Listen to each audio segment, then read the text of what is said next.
haunting hour is at hand. Ghostly haunting since time began. Raw side paranormal seeks the truth, looking for some kind of real proof. Creepy floorboards and eerie dark mist. Grab your camera and document this.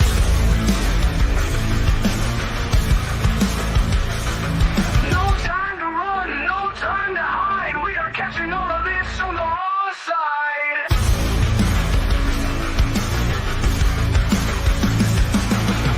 A slamming door causes a fright. A shadowed hand appears in sight. Grab your REM pods and your K2s, or anything else you can use.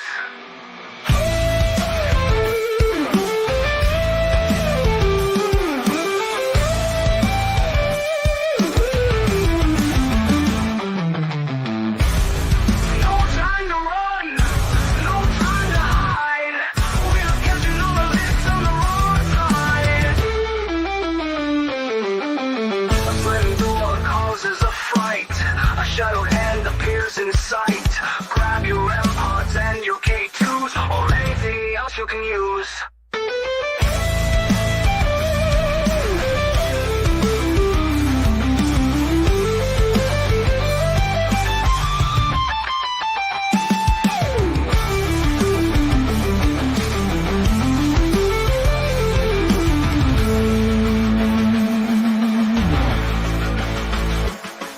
No time to run, no time to hide. We are catching all of this on the raw side.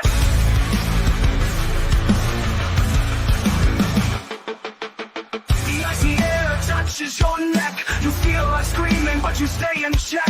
Orbs rising up to take the magical flight. You can't believe what's happening tonight. Don't run, don't try to hide. We are catching this all on the raw side. Don't run, don't try to hide. We are catching this all on the raw side.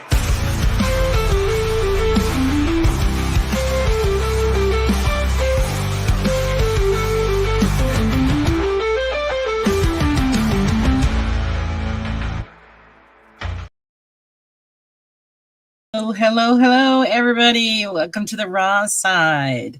Let's see who popped in to hang out with me and Steve. Nobody commented yet, but you guys are out there. I see you. So put your hands together and welcome Steve from Nocturnal Frequency Radio. Hey. Hello, Mr. Steve. Hey, Laura, how are you? I'm doing all right. How are you? I'm good, thank you. I'm good. Just Good. yeah, good. Can't complain. Can't complain. That's great. Oh, there's hi, Michael. Hi, Giselle. Hey, guys. Yeah. I think I said, I see you out there, but nobody's there's Giselle. They're saying Steve. Yay, Steve. I know I have to make this up to Steve because the last time I had him on, it was just a disaster. Oh my God. Yeah, it was interesting. It was fun nonetheless. Yeah, I had a good time, but the technical difficulties stunk, and I fixed all of that. Yay! I've gone through my fair share of technical difficulties over the years, so I know how it goes. Well, it was the same thing like you were having. It was StreamYard plus my connection, and I just felt so bad. I'm thinking, here we're trying to talk, and it's like everything just kept just disappearing and not working, and all. It was, I figured out what my problem was. I was streaming on 420, 480, whatever. I'm like, whoa, no wonder it's crappy. So it's at least now, fingers crossed, we both got some good luck going on. Mhm. Hi, the Watchman. Welcome. So yeah, it's at least this time around, it should be a whole hell of a lot better, I hope. Looking good so far. Yay!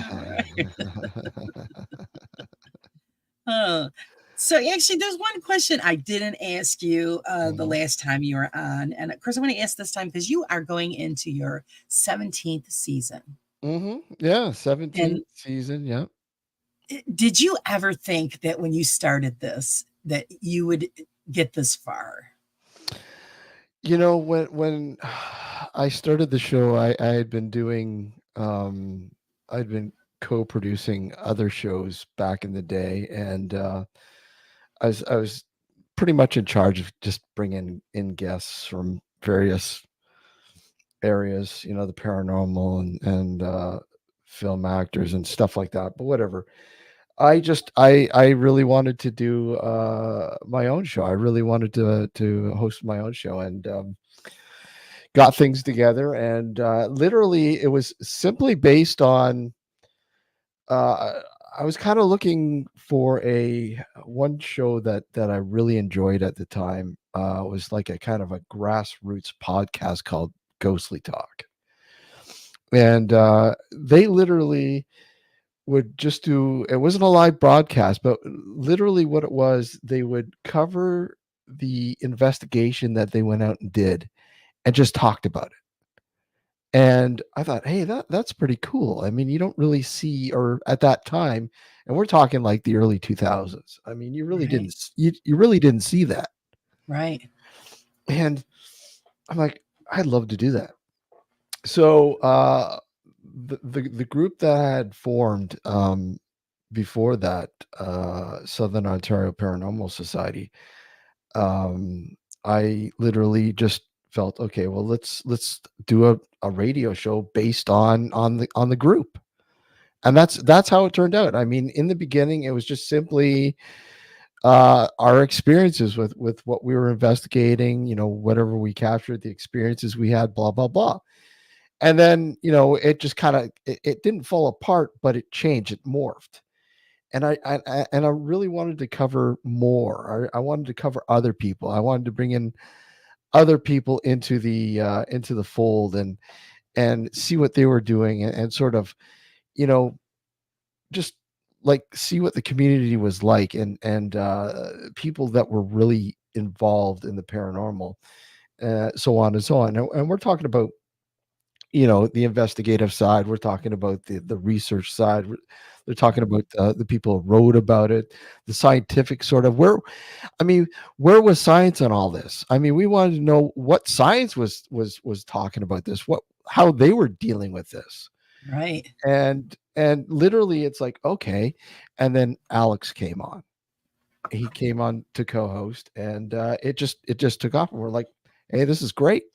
Let's go with it. And we were having fun. We're still having fun. And yeah, did we think it would go this long? Probably not in the beginning, no. But here we are.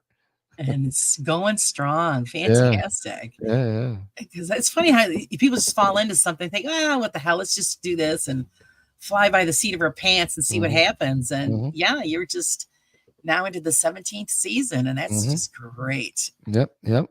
Jeez. Any big plans for your 17th season? Well, we really wanted to bring in a lot of new people, a lot of new guests, a lot of people that we've never had on the show, because we were always, I don't want to say we were always bringing in the same people, and we still do. I mean, we've made a lot of friends doing the show over the years. And we, unfortunately, we've lost a lot of really good friends over the years, sadly, but they're still with us. But I mean, we like to bring it. But this season, we wanted to bring in fresh new faces. We wanted to sort of expand our look at certain things, like, we've done the paranormal to God knows. We've covered everything Right. with ghost hunting, or however you want to call it.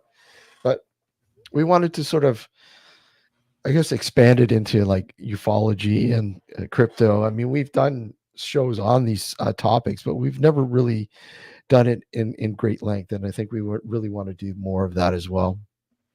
Oh, well, yeah, we look forward to that because it's great when you kind of open up the floor, and because there's more to, I believe, paranormal than what everybody is thinking it is. Like you said, Absolutely. it's just a wide field, and it's all of the unexplained. And Mhm. so if we can get into that, because there's so much out there, and you're still thinking, okay, because a lot of people say, oh, it's all bullshit, but no, I don't know. You got to keep the door open because we just don't know. No, no, we don't know. And that's the thing. It's it's it's outside the scope of science as our current understanding. And that's how we have to look at it. Um, and a lot of what's being thrown out there is based on theory. What science is kind of thought of what's going on right now. And slowly but surely, science is kind of chipping away at it. But again, we have to remember, science is like it's fallible, it's man-made, and it doesn't mean it's the end all be all. I mean, it's peer reviewed, and obviously you have that sort of scope, and you have a little bit more legit sort of look at things, but it doesn't fully understand, obviously, the outside, the paranormal sort of aspect. And that's how, you know as a show, we're looking at it like that. As I investigate it, and I'm still actively investigating, Oops, shit. and Sorry about that. that's fine. And that's how we look, that's how I look at it, looking at that 1%, because true paranormal activity is very rare, very rare. Right. Yeah, I totally agree with you, because it's a hit or miss. No matter how many times you can go out and you think you've got something, but then it's explained away. Yeah. I mean, that's the downside, but it's just that you get those one moments where, okay, maybe this is something, because you can't explain it. And I think that's what keeps everybody drawn in. It keeps me drawn in. I mean, Yeah. like people will say, "Well, why are you debunking?" And I'm not a debunker. I don't debunk, and I don't think it's healthy to just outright debunk. It's to be honest, it can be very nasty. I think you need to be a healthy skeptic. Right. You need to be skeptical with everything, because I mean, debunking is just simply saying no, it doesn't exist, and you don't know that.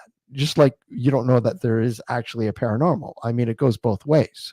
Yes. So I do understand the whole debunking bit with people who are out there faking and providing entertainment, blah blah blah. Yeah, rightfully so. And I'm on that road too. I mean, I've been an advocate against it for years. And with this show, I mean, I don't know how many times I've gotten myself into hot water with a lot of people, and I just simply think that you really need to be skeptical. You don't need to say no, no, no, no, absolutely not. You have to Right. think. You have to think about everything. You have to take everything into account. Everything, Yes. right? Yeah, because that's what I pretty much tell you. I get a lot of people angry too, but I'll Yeah. say, okay, just because I'm saying, just like the other night, I was talking with somebody about haunted items or Mhm, attachments on items. mhm. I says, well, I'm on the fence with that. Yeah. I says, because I've never experienced something like that, but Mhm. I haven't closed the door on it. Because Yeah. who am I to say, because I haven't experienced it doesn't mean it doesn't exist. Yeah. So I think you got to look at all of it that way. Absolutely. Absolutely. Like, I mean, I constantly say, look it, I'm always learning. I'm not an expert. I'm always learning. Um, I don't know everything, and I'll never claim to know everything. I'll never claim to be an expert. I mean, heck, who certified the certifier? It's you're seasoned, you're experienced through the many times that you've gone out, and you learn from your mistakes. You learn. You may have had an incident happen where you thought was paranormal, when you start to realize that no, wait a sec, no, because it's exactly like that. Okay, so it's explained. Okay, I get it. Yeah. And then move on. But you take from that experience, from that learning experience, and you bring it forward, and you assert it when necessary in the future. Right. Right. Totally So, agree with that. mhm, Yeah. yeah. And yes, I do agree, Giselle. Yes, the debunkers are great. They are. And we're not taking anything away from them No, no, no, no, no, or their no, work, because they do a no. great job. But Mhm. some of them are a little close minded in certain areas. They go too far. Um, They honestly, they go really. They're almost as bad as the people faking. And Sometimes, I'm not naming names. No, don't right? get me wrong. I mean, Right. I Sometimes. don't hate all debunkers. Don't get me wrong, but I just think there are some out there that just really, yeah, okay, Yeah, I get it, because they're, it's because they're so hard pressed. They want to, catch what's wrong or is fake. But Mhm. I think sometimes, because I've asked this question to many, and I'll ask it to you as well. Yep. Do you think that, because I know you debunk, I debunk as we're Mhm. going along, Mhm. but do you think that we get to the point that we debunk ourselves out of true evidence? Um, there was probably a point when I was doing this that yeah, quite possibly. And you kind of get into a situation where you're like, okay, do I want to do this anymore? It just doesn't make any sense. It just nothing's happening. Nothing. The thrill. I don't want to say the thrill, but the novelty, of when you first start doing it. Like I've been doing this for almost 30 years now, and there's valleys and hills and valleys. I mean, there's points when I'm like, I just want to hang things up and say enough, you Right. know. Yeah, I've been there. Yep. But yeah, but then something happens, or I have an experience, or whatever else, or somebody else is doing it, and I'm really intrigued, but why they why they are what they're doing. It's intriguing, right? So it kind of gets me going again. In fact, I think right now I'm in the process of updating a lot of my equipment because I'm a grassroots kind of guy when it comes to the paranormal, right? Right. But I've been in the process of updating a lot of my equipment. So yeah, Yeah, I because you kind of have to. A lot of oh stuff, yeah, it becomes obsolete and it doesn't work as well as what the newer stuff is coming out with. yeah, To make it easier for us. The same thing, like with EVPs. You can listen to yeah. them on all kinds of different programs, but one program is going to pick up something that the other program is going to miss because it's just not advanced enough. See, Um, Michael says he debunked himself the other night. I heard a right. strange noise in the woods and got scared, and I didn't realize. I wouldn't call that It's weird. debunking. I wouldn't call that debunking. You're rationalizing. Right. You're rationalizing. I wouldn't call that debunking though. See, well, that's the first thing I think of if I'm in well, okay, it's an animal. You Uh, rationalize. You think. You right, think. right. I think everybody does that. You're just like, oh, okay, that's just an animal. Uh, Speaking of animal, I had a really, really strange encounter years ago. I was working late. I was two in the morning. I was walking home, and I was walking up to this bridge over a river, and the bridge it's really high up from the river, and it splits in two. And as I'm approaching this bridge, and there's nobody around, this what I thought was maybe a coyote or something, coming up from the other side, crossing the road, and stopped at the grassy knoll. I'm like, okay, so I stop. I'm like, okay, like I'm an avid hiker. I trail run, blah blah blah. I go through this all the time. So I stop, and I'm like, okay, and then all of a sudden, this thing stands on its hind legs. oh, Yeah. So I'm going, okay, wait a sec here. And I'm trying to rationalize, going, what the hell's going on here? What animal can do that? What animal can stand on their hind legs? Like literally stood there for it's almost just 5 minutes, it's just standing right up. just Hmm. standing upright.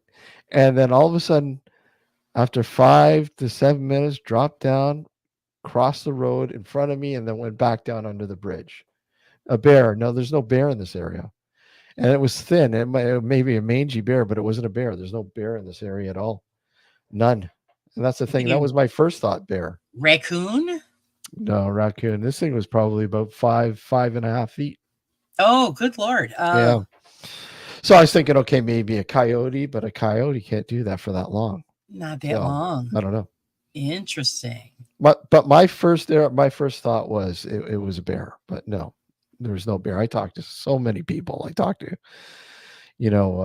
zoologists. I talked to people, vets, you name it, people in the area, Right. hunters, all sorts of people, and absolutely nothing, nothing. Bill wants to know what area this was. Southern Ontario, which is close to the New York State border. Hmm. So It's about 40 minutes north of the border. So yeah, there's no bear there.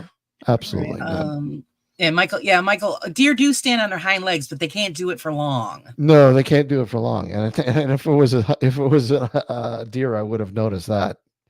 Right. Awkward. This thing was just. It seems so natural the way it did. It stood. It was just It really weird. just stood up. I'm trying to Mm. think. I mean, even if it was a kind of cat species or something, it's still they can't stand for very long. There was a story in the late 70s that broke in Toronto and made the headline news actually, and they called it the Toronto tunnel creature. Yeah, a lot of people say dog man, Dog man. the dog man of Michigan, right? So, but anyhow, yeah. And when I saw the artist rendition of this front page, I'm like, wow, that's what I saw. That's exactly what I saw. So, was there any kind of connection? Who knows? I have no idea. Other Right. than it's been an ongoing investigation for several years now. So, And yeah, that's the only time you experienced that. the only time. But a friend of mine who wrote for several magazines, including UFO Digest, wrote the article, and yeah, it was Jeff. It was Jeff. It was Jeff. Solve the mystery. Damn it, Yeah. Jeff, we knew it was Yeah, and it basically wrote the article on this, and it gained a lot of interest, and in fact, from people who lived in the area where I saw this, and it turns out that other people have witnessed it. So, Oh, what is it? interesting. Who knows? Who knows? Well, I would go back there and just hang out to see if I could experience it again. Done it several times. Several times, nothing. Huh? Brought equipment, all sorts of stuff. Weird. Nothing. Absolutely nothing. That's the kick in the pants. You experience that once, and then Yep. That's about it. Let's see. 10 minutes from that Michigan case. What, the Dogman case? So he's heard of that as well, Jeff? Huh. Yeah, that because I'm rolling through my head right now thinking, okay, what animal can stand for that long on their hind legs? And there's very few. Yeah, there's very few. I mean, it literally, like, close to almost between 5 and 10 minutes. I stood there. Oh yeah, that's wow. Stood there. I'm like, okay, what the hell? Okay, and it was like a Mexican standoff. It's like, okay, who's gonna move first? Exactly. Oh, jeez. Yeah, interesting. So yeah, it is. Mhm. And that's what it drives you nuts because I mean it's been years and you're still searching for similar cases and experiences. Well, I've been trying to gain access legally to the runoff system underneath the bridge. And there's a lot of red tape with that, but I have a friend who might be able to investigate that because I'm kind of thinking whatever it was went into this drainage system. So who knows? So it must travel through the underground pipes. Steve wants to know did you feel vulnerable? No, I was just like surprised. I just felt surprised. I'm like, okay, it doesn't make any sense. Like it wasn't computing. It wasn't computing. So I just stood back in a defensive mode and just literally let it do what it was going to do and just walk off like it did. Right. And I gingerly walked over to see if it had left, and of course it was gone. So, yeah. Yep. Crazy. Sir Spookfest says a Wendigo. Wendigo, yes. Oh, is that how they say that? A Wendigo? Yeah, shapeshifter. If those are in your area. Wendigos, there are many stories of Wendigos. They're more northern Ontario, but hey, yeah, never heard of that. Yeah. Look them up. Yeah, I know you got quite a few down there too, in the States. So, that's the first time I ever heard of that one. Mm-hmm. So Hi, welcome everybody that's popped in. Yeah, that's yeah, that I would have to look up to even see if there was to be any connection to your experience. I don't. Yeah. I mean, Yeah, was it a shapeshifter? I don't know. creature. Who knows? Is it an undocumented animal? Crypto? Who knows? Is it a long lost animal thought to be extinct? Who knows? But Right. like I said, there's nothing that's coming up with all the research that I've done and the people that I've talked to. So Now, see, it's like friends of mine came back here to New York to the Adirondacks to visit, and mm, I think most of you guys probably heard me tell the story about how they went traveling through the woods mhm, on a trail where yeah. they were staying, and his daughter come upon some kind of thing in the forest. Didn't know what the hell it was, but it was Mm, enough to scare her, enough to where she was swearing because she never swears, and she just told her father, "We have to get the f out of here." mm, And she was white as a ghost. He goes, "Well, what the hell's the matter?" And she says, "It was over there by the tree." And he goes, "Well, it's probably a bear." She goes, "No, I know what a bear looks like. This was not a bear." mm, And yeah. it was about, she'd say about 10 to 12 feet tall, just standing there by a tree. Wow. And she was looking dead at it, and she said it was mostly brown, but did have a white stripe on it. And it scared the living heck out of her. But the thought that was weird is when on the trail where they were walking, when they first walked down, it was kind of muddy. Yeah. There was a birch tree branch that was shoved into the ground, and my my friend couldn't get it out. So obviously somebody had hammered it in. And mind you, there's no birch trees in this area; it's all pine. So when they were coming back after she saw this creature or whatever it was, on the opposite side of that trail was another birch branch Mhm. that somebody had just put in there. And if Wow. somebody was banging it into the ground, they would have heard it. Yeah, yeah, exactly. And they heard nothing until after they started walking down the trail, and they heard this really horrible sounding yell or something. It was really strange. And they didn't have time to go back to check it out. So they have no idea what it was. So was it a Bigfoot of some kind, or who the hell Yeah. knows? Yeah. Yeah, you never know. I mean, there's so many different if you want to go down that route, crypto animals that crypto creatures that I mean are probably similar, but because they're in different areas, they're called different things. I mean, you look at Bigfoot, Sasquatch, Yeti, whatever. I mean, Right. there's so many skunk ape in Florida. It's excuse me, and people are naming some off in the chat. I mean, there's an even another one that seems to people get a chuckle with. The name is called the puckwudgie, right? A little troll that I just heard of those. Yeah. yeah, yeah, so I mean, these are native creatures that the native believe that they were spotting years ago. So yeah, I mean, you never know. You just don't Right. know. You just don't know. I mean, are these creatures, maybe they're able to, like ghosts. Maybe they can, travel, a linear plane of existence. Who knows? You Right. just don't know, right? And there's a glitch, and who knows? Nobody Right. knows. And see, the funny thing is, this girl always took pictures of everything. That was the one day she didn't have her phone out taking photographs. Mhm. So you see that one time you don't do it. Yep. And that's when she ran into this creature, and it scared the hell out of her. And like I said, she just, and then that's when they proceeded, when they were walking back, to see if they could see any kind of footprints, Mhm. any kind of, like trees or something, not something, that would mark the trail. And they didn't find anything, but Yeah. and they were left with the mystery of this creature and this horrible sound. Mhm. Yeah. So it was probably just yelling at him to get the hell out of his out of his neck of the woods. Yeah, I agree with Michael too. I have to see to believe, but at the same time, I have to think now. You have to think logically. We humans are rely on tangibility, tangible things that are solid, things that our scope of senses can sort of understand. Mhm. but the world isn't built like that. I mean, the world, that's how societal sort of filters have been put in you that you've grown up with.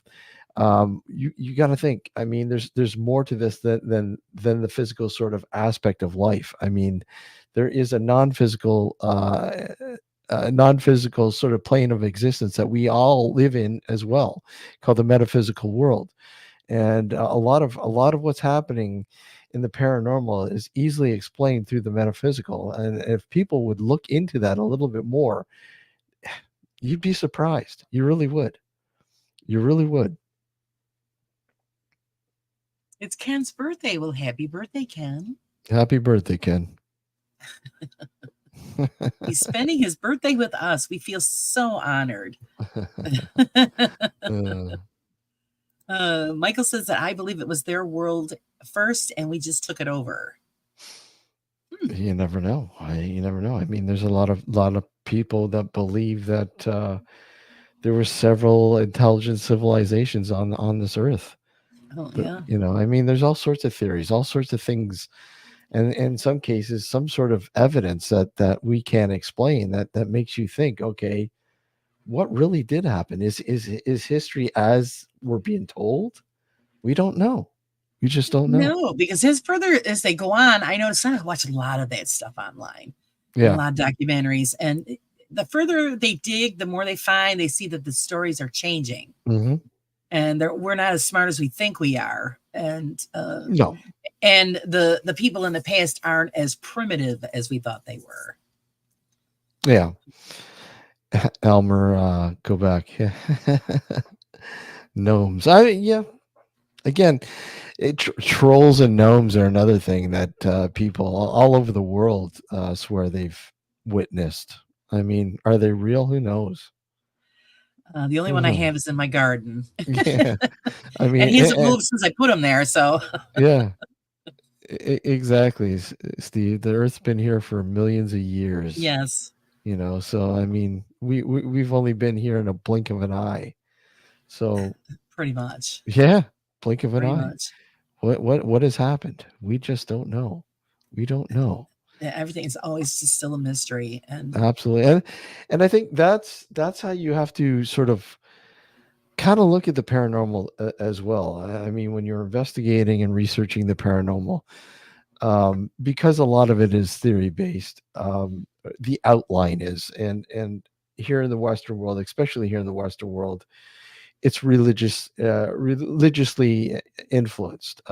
Organized religion heavily influences how we look at the paranormal and the afterlife, and how they're connected, somewhat connected. But I mean, wouldn't that be an eyedropper if all of this had nothing to do with religion at all, and mm, the afterlife? If you were told, Laura, that you don't die, you just transition into the next world, right? That actually, that's well, I think that we transition into a higher form of being, is what I believe. Sure, like it's a different plane of existence, like Yeah, what they would say is real life. We're sitting in here and it's some sort of a purgatory, going right. through hell, and it's sort of wait, biding our time until it's our time, and bang, we move on, right? That's yeah, pretty much. That's why I see it. Um, like, well, people like say, well, like a true hell or a true heaven. I mean, everybody has their own beliefs, but who's to say that the true hell isn't here? This is our test right here. Yeah. We have to go through these trials and all of this to get to that higher plane. You just Hmm. don't, get a free ticket. Yeah, exactly. It's again, this is it's a highly unknown world. We like to think we know everything, and we don't. And I think, but what drives me nuts is people who exploit that. People who exploit that, and will go, look at, no, I've got proof. I've got evidence of the paranormal, and there's no review of it at all. There's no, Right. did you try to recreate it? What makes you think it's paranormal? I don't get it. Tell me. explain to me. And then when you approach somebody and ask them that, it's like, oh my God, they get all defensive. And that's the problem. You can't be defensive. You have to take criticism. You have Right. to, you need to, expect criticism. If you're going to I present something that's right. what you think is paranormal. Because I just, well, I believe it's because they don't have an answer. So Yeah. you pretty much caught them with their pants down. Yeah. So of course the defense mechanism kicks in, and oh, you don't know what you're talking about, or it's, or how dare you, or it's, I know what I know, and okay, well, yes, we all know what we know, but it doesn't mean that it's truth or fact. Hmm. And you're right. I mean, just even having YouTube channels or whatever, we're putting it out there. Somebody is going to pick through it and pull it apart, and Hmm. you have to be prepared for that. Hmm. Yeah. Yeah. Same thing with the when I the EVPs there, and what I sent you, and Hmm. I've sent it to other people that help out with it, and I know what I think I'm hearing, Yeah. but I just want some kind of validation for somebody else if they think they're hearing the same thing Yeah. I mean, yeah, when or it comes something close to what I think I'm hearing.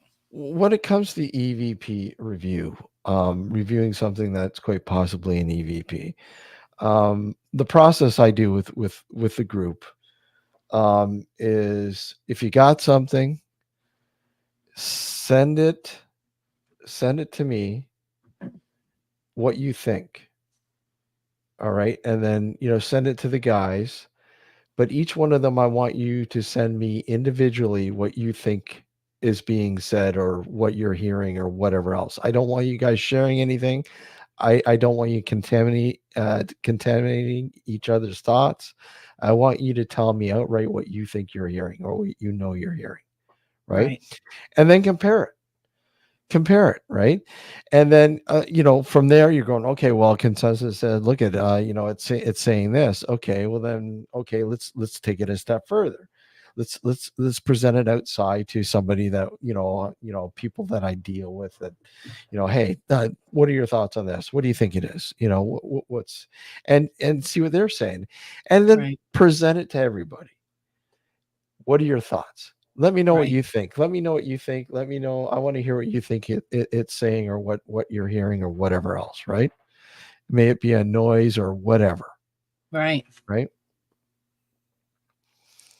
So And yeah, that I go hate ahead. heavily filtering too. I can't stand people will heavily filter something just to get something. Honestly, if you're not getting it, if you're not getting it right away, Right, just don't kill it. Don't kill it. right. That's Don't. why I try to slow it down just so I can just make out, you Oh, know, sure. I mean, if full you words. reverse it, whatever. Yeah, sure. Trying Yeah. trying Get. everything. And I said, wow, I got to share it out and see and get everybody's opinion. Hmm. Yeah. Because like I was there after the fact and I got nothing. Yeah. And so that was the only time I actually picked up anything. And I plan on going back and doing it again and just sitting there for a while and Exactly. let the recorder run and see if I could pick up the same voice or the same Excuse stuff. me. I don't know, but Exactly. Friday house. Yeah. Over filtering will create new sounds. sounds Exactly. That's really why yep. I do not like filtering. If it's absolutely necessary in a situation, then maybe I'll filter a little bit. But I mean, if you're not getting anything right away, if it's not clear, then don't kill it.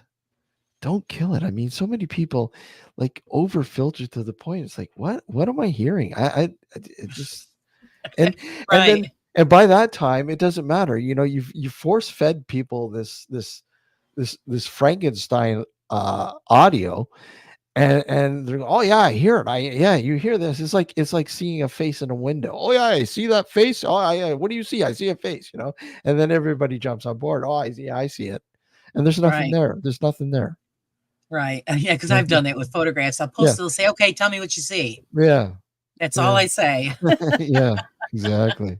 Don't give them any hints, any kind of, suggestions. Just you No. tell me what you see. Hmm. And then we just go from there. And of course, it's usually just reflection and, the pareidolia because people are going to make it. Pareidolia. Yeah, Yeah, exactly. they're going to That's make that's up what they think they're saying. That's a Uh, major thing that people just don't really understand. They just no, I don't know. That's bullshit. No, no, it's real. It is. It's you have to take that into consideration. It's 9 out of 10 times that's what it is. right. You know. So yeah, Because that's what I'm saying with the audio. That's why I said, okay, let me send it to Steve, get Steve's opinion, Mhm. and then we'll go from there because I've sent it to a few people, and it's just you know, like most of my set they were too busy. Friday helped me out, and Bill helped me out, Yeah. but now I just want to see what you come up with, and I've been listening to it for days, Mhm. just because there's certain sections I hear something but I can't make it out completely. And I Yeah. just want to, I just want to know what the hell it's saying. Yeah, absolutely. Yeah, I'll definitely go through it for sure. Let's Definitely see. go through it. Friday says he uses high pass filter as a 70 hertz with 12 BD roll off. Then try a few noise filter samples and might use EQ if other noises are there, but it requires nothing more. Yeah, I mean, yeah, but what I like to do is I like to strip it right down to the different frequencies. Like I'll literally separate the frequencies and see what happens when you separate the frequencies, what you get.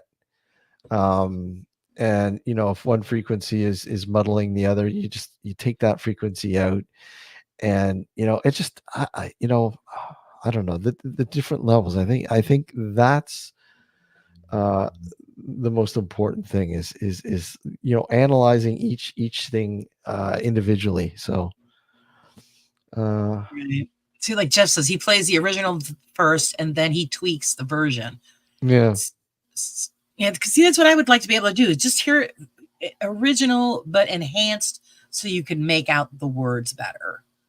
yeah, Uh, yeah. Friday, that's the I find is the best thing. I mean, like, I don't know, Laura, if you remember the one I played of the child reciting a nursery rhyme and singing. You ever heard that one? I don't. You didn't play that the other night because I know you did a. No, no, I didn't play the All other right, night. It was actually the other cat. night was the child laughing, but Yeah, I probably heard it. yeah, and I mean, I totally oblivious to me when I first reviewed the video, and this was like I think it was 2020 or 2009, when we went in and I had the guy do a visual walk through the of the old farmhouse, now a museum sort of thing, and I was reviewing the video just for whatever, and that it just totally eluded me. And then 10 years later, I decided to put together like a little video celebrating the 10th anniversary of us investigating, because we're still investigating this place after 15 years now. And I'm reviewing all this footage, and I go back and I watch the first video and the first walkthrough, and all of a sudden, bang! It's like, what, what? Wait! And I rewound the file, and I amplified uh, the audio a little bit, and they didn't really need to, but I just wanted to make sure I was hearing something. And then all of a sudden, you hear a girl singing. Like, wait a sec, there's no kids there. There's Right, nobody there's nobody there with him. It just doesn't make any sense. And this was a fresh tape. Fresh tape. This was shot on high 8 years ago at digital high 8, and it was a fresh tape, brand new tape. I never reuse a tape. I always use a new tape. And it was baffling, just absolutely baffling. When you hear it, it just brings just chills to think that it's so clear. you can't make out what she's singing because we've kind of think that it's in French. And I know Oh, Jeff in chat will tell you he's listened to it. He kind of bring it out, kind of understand it, but it's really really intriguing, really right. intriguing. Yeah, Yeah, he said, yes, it is. All right. So, yeah, yeah, actually, now that you just mentioned French, I do think I did hear that. yeah. You might have. Yeah, I played it a few pretty times. sure. Yeah, I Yeah, because played it a the few times. French thing, say, now that I'm remembering, I think he said thought it was in French. Yeah, yeah. I So, played it a few times. So well, that's just because it's cool. I mean, it's not very often you can get something like that. no, no, So when absolutely you not. do, you play it and you play it. Like I said, I've played this thing over, God, right, 100 times now. And I've still, because I'm still not good with the editing thing and doing the stuff like you guys do, because you have more experience in all of that Yeah. technical stuff. And and I'm playing around with it and I'm getting it to where it's making it a little clearer, but it's still not to where I'll be satisfied with it. It's just to make sure that, okay, this is what's being said. And I Hmm. couldn't hear it with my own ears. Yeah. Yeah. Yeah. It's yeah, he can't wait to go there. That place. Well, I think it's great that you guys keep going to that same place and you're still picking up something. Well, I mean, let's be honest. Real true paranormal investigation and research, when you go in to determine a place if it's got any activity at all, anything, repeat visits, several repeat visits, you become a part of the house. You understand the house, you understand the creaks and the bangs, and you understand the noises that house makes. And at the same time, the house starts to warm up to you, and start to recognize you each time you come in, kind of like the curator of the house. And it's something he says, because they've had a lot of stuff happen in that house. And he just wants to understand what's going on. And we're doing our best over the years to not only try to understand what's going on, but to link it to the history of the house. I think Right. it is very important. And these are things that will only best come out, repeat investigations, repeat research, ongoing research, right? Right. Ongoing research. And there's a lot of people that really want to go to what I call paranormal Disneylands. I mean, don't get me wrong, I've been to a lot, Waverly Hills, Rolling Hills, you name it. Oh, I've yeah. the Shanley Hotel. I've been all over the place. And they're great, but the thing is, it's not the same type of sort of investigation. It's one and done, you know. I mean, yeah, there are people that go in and go back, and but it's broken up. It may sometimes years. And but with this sort of and there's several locations that we do this with. It's over several years. I mean, Right. repeated visits, right? And you put together, you link what your findings are telling you. So and so coughed here. Oh, wait a sec, he's doing it again over here. What's Right. going on?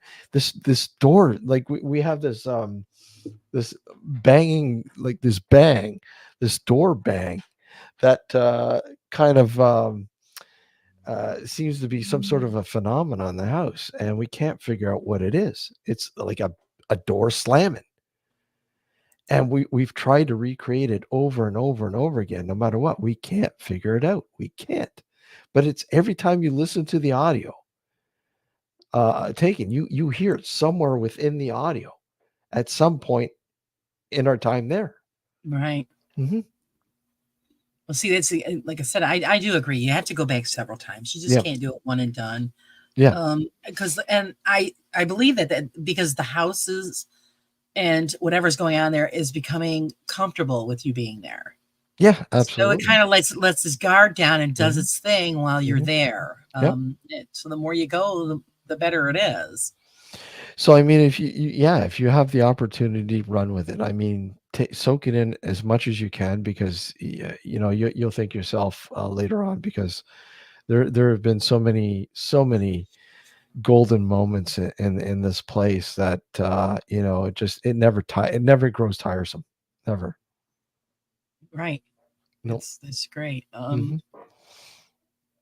Yeah, and that's the thing, Michael. I agree too. You know, when your area has a lot of folklore and history Hmm. backing the area, those are I think the best places to go.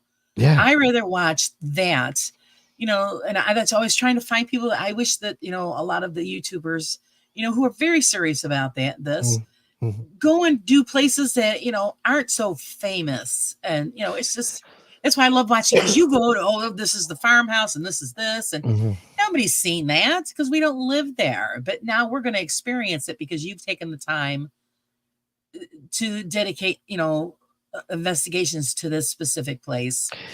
Well, I mean, think about how all these famous places came into being. It's just one person going in repetitively. I mean, you look at Waverly Hills. I mean, if it wasn't for a guy like Keith Age going in before that became popular, it wouldn't have it probably would have took longer to become popular. And you know, if it wasn't for the owners that bought Waverly Hills too, that allowed people to go in there and investigate it. But Keith was going in there before this was going on, Right. and you know the stuff that he experienced there. You know, it was hey, no wonder people wanted to go there, right? Well, yeah, it only takes one person to to get the All it word takes. out, and then Yeah. everybody starts running. But again, Yeah. they don't do it several times. No, And no, they like did. you said, they break it up between the years, and Mhm. it's just not the same. Hi, Jonathan. Welcome. Um, so yeah, if it's that's why I like it when people do more local stuff because then you can go back once a week, Oh, twice a yeah, week. and you got lots of great places down there in New York State. There's lots of Oh, great places down there. so it's just a little car ride, and you hang out for a while, and it's Yeah, lots of cool places down there. so oh yeah. I mean, we've got lots of cool places here too, but I don't know. I've always been drawn to New York State, especially Western New York.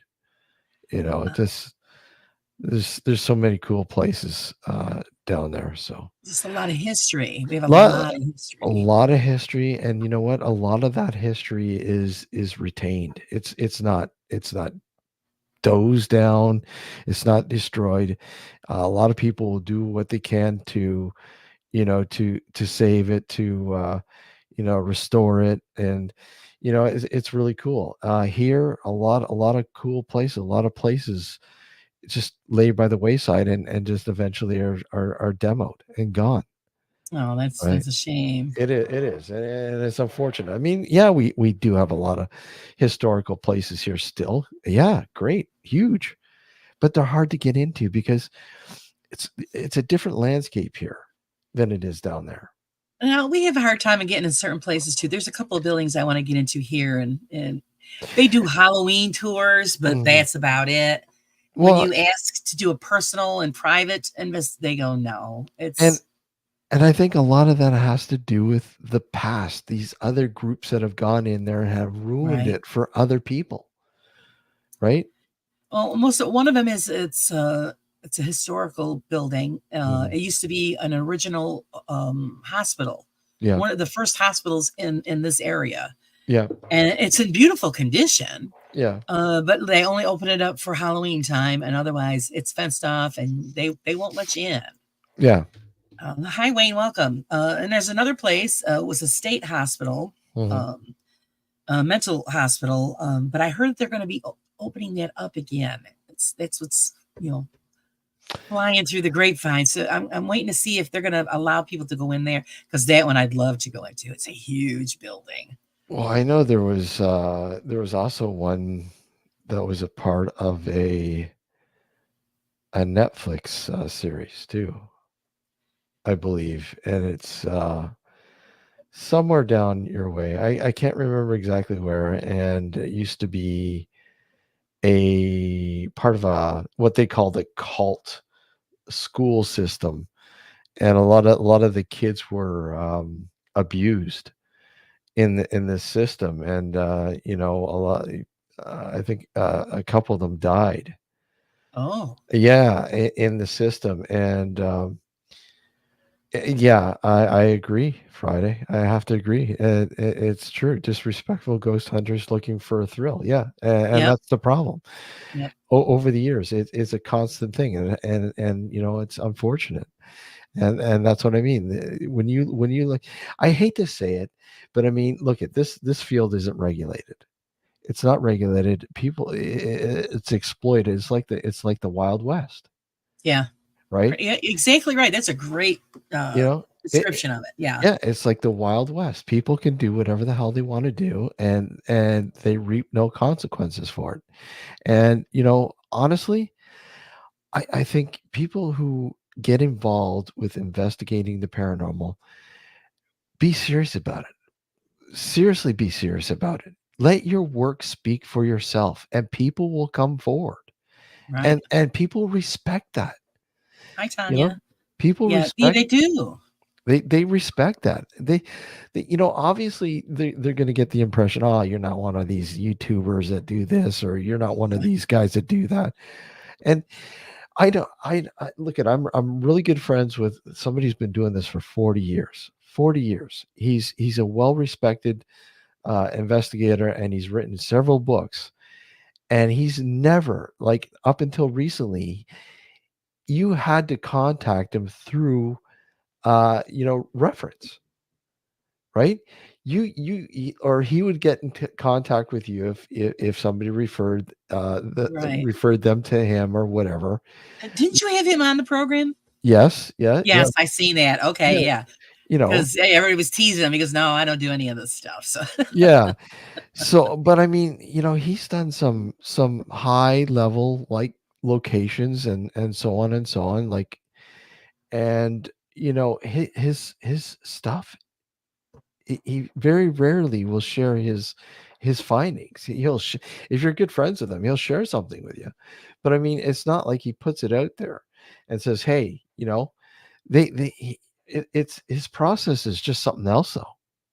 You right. Well, know, he's doing it for himself, which is great. Well, yes and no. I mean, he's doing it to help people as well. But I mean, it's the process is mind-boggling, but it's effective. Yeah. I'll tell You you, know, because telling you doing all this stuff on YouTube can be a real pain in the backside. So it's yeah, so many yeah. rules. So many rules, yeah, and And I just started doing it because I thought, okay, it would be something great, and I could talk with other people who are like-minded, same experiences, yeah, and also helps me learn, and hopefully I can help somebody learn from what I've done. So that was the only reason, and what the heck, it helped me fill up some time. But now it's exactly, turned, and now it's just like turned into like this. It's a big production now. It's yeah. like, oh boy. Oh, exactly, exactly, and that's the thing. I mean, that's the thing about people and their perception of paranormal investigating now. Their perception now has gotten to the point where it's I got to film everything. I got to film everything. I've got to edit it. I've got to do this. I got to do that. And that's not investigating the paranormal. Right. That's And see, that's the providing stuff I people, don't want to do. you know, Right. that's not the paranormal. Yeah, I get it. You're excited that you want to share something that you might have found, but you know what? Validate it first before you put it out there. Validate it. Right. And then you sit there and go, well, how do you validate this stuff? you know you look at, so audio, you take it to an audio engineer. An audio engineer is an expert in audio, right? If it's visual, take it to a videographer, an editor, or whatever, and see what they say. Right. Photography, take it to a photographer, a trained photographer. I mean, take it to people who deal with this stuff on a daily basis, that can tell you about these different anomalies that show up on whatever medium that you're looking seeking help for, with, you know, it's Right. your best action. So Yeah, because it's like I said, I tried, I'm getting better at it, the editing thing, but I really don't want to have to edit anything. I just want to film it and just put it out there raw. Hello, mm, raw side. That's yeah, yeah, yeah. that's what it's about. I want it to be out there as I seen it. I mean, if I'm capable, do it live. This way, you're right there experiencing it with me. So there it is. But that doesn't always work out that way. So I'm the same way. I like presenting the sort of the raw aspect of the real thing, and I get it. People don't find that really entertaining. They like to have the cuts, and I do edit. Don't get me wrong, I do edit, but I do like giving you exactly what we're sort of experiencing right, well in this doing this, you know um and it's not all about the jumps and the scares and all this that people put in there. I mean, oh my god, it's ridiculous, some of the stuff that's out there. It's honestly. right. Yeah, right. Friday, with or without the whoop. That's what Yeah, it is. yeah, But see, yeah, that's the way, that's what people are after, especially on yeah, yeah. YouTube. It's like, okay, it's all about the clicks, it's all about the views. I get that. You want your channel to be successful. Hmm. Who doesn't? Hmm. But the audience that I want to keep and bring in is the ones that actually are appreciating just the raw effect and the Yep. educational aspect and the experience itself, not for, oh, well, geez, look at that. And all like, all the stupid faces that these people make. And, Hmm. Yeah, exactly, every exactly. other week somebody's getting possessed, and of course I've been calling this the year of the demon because that's all you hear. Oh, don't get me started on demons. That's all you Oh, hear. Oh, I was possessed by a demon. Oh, your ass, you were. I probably, give or take, maybe about, we're talking maybe close to 200 cases that are demon related, and not one of them is a demon. So I don't want to say that they don't exist. To me, a demon, something demonic, is humanity. Humanity. There's a lot of evil people in this world, Oh yeah, and to me, that's who the real demons are. Those evil people. You know, those are the real monsters out there. the real monsters. Because I can't tell you if I've ever been harmed by a ghost. Have you ever been harmed by a ghost? S- I think what No. there's only one documented case in the U.S. of a ghost killing a human, or responsible, and that is the Bell Witch. You know, it's a well-known documented court case. John Bell was apparently, you know, his death is blamed on the Bell Witch, which is odd, isn't it? Yeah, So, so I mean, is it the ghosts that you have to worry about? No, I know. no. I was always told growing up, you don't fear the dead, you fear the living. Yeah. And that's the truth. I mean, they're the ones that are going to hurt you more than anything else.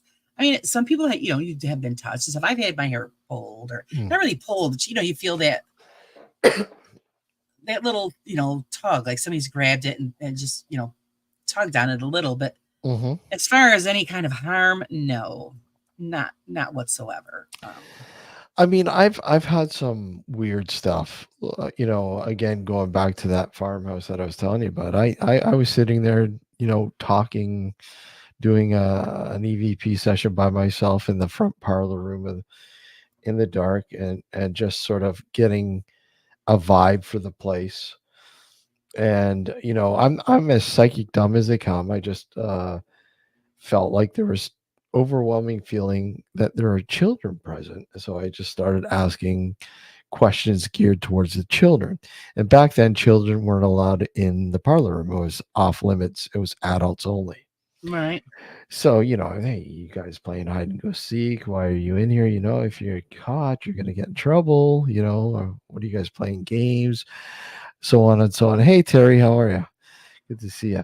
Um, and then all of a sudden, my shirt just started going like that, Right.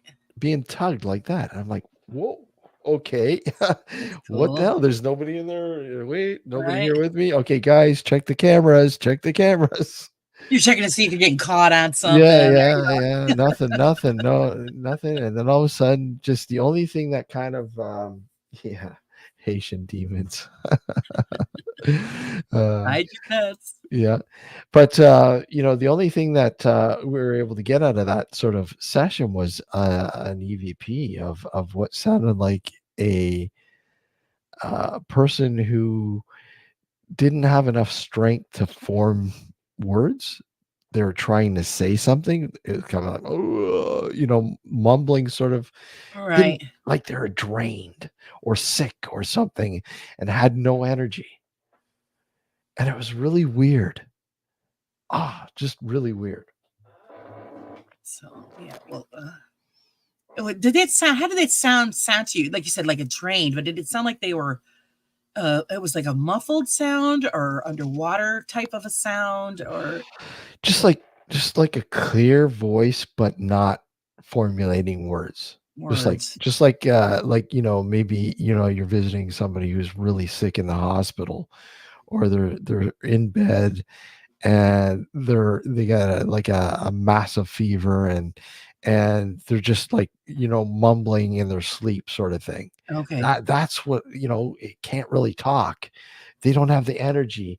They can't say anything, formulate the words, and that's what it sounded like, right? Okay. So So all right.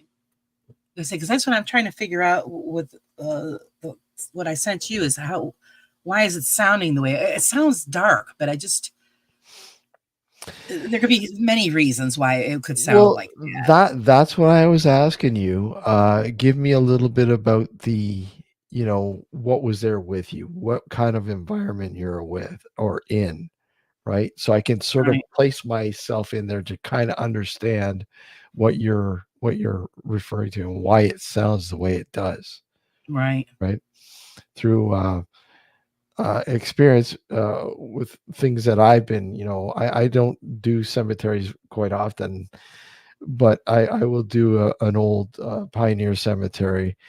Uh, and I remember being there and doing that kind of stuff and experiencing weird stuff.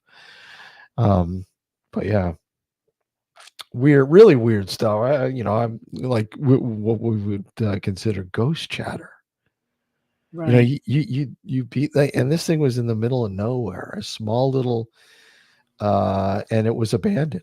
The city literally abandoned it. It was still under right. the city's care, but it hadn't been dealt with or tended to in years, and it was just laid by the wayside. It was falling apart. The stones were laying on the ground, cracked, hiding in the bushes, around That's sad. and it's really sad. And this was an old at first was an old family plot of loyalists who came up from New York State, in fact, during the British and American war, right? And they fled the U.S. because they were loyal to the Brits.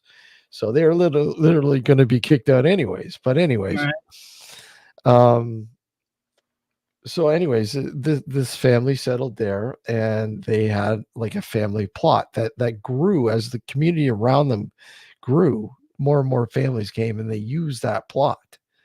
So, but in there, it was primarily children, because the time that this cemetery is quite active, or at its height, was when we were having problems with influenza and smallpox. Hmm.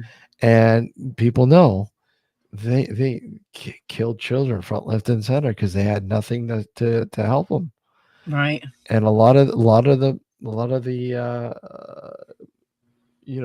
people buried there are children. We're talking very young. And they just left it. That's Mhm. one of the biggest sins I think there is. It's Yeah, just a yeah. cemetery that's just left abandoned. Just yeah, they just they'll tell you no money for it. In fact, we tried to we tried to raise money to have it restored.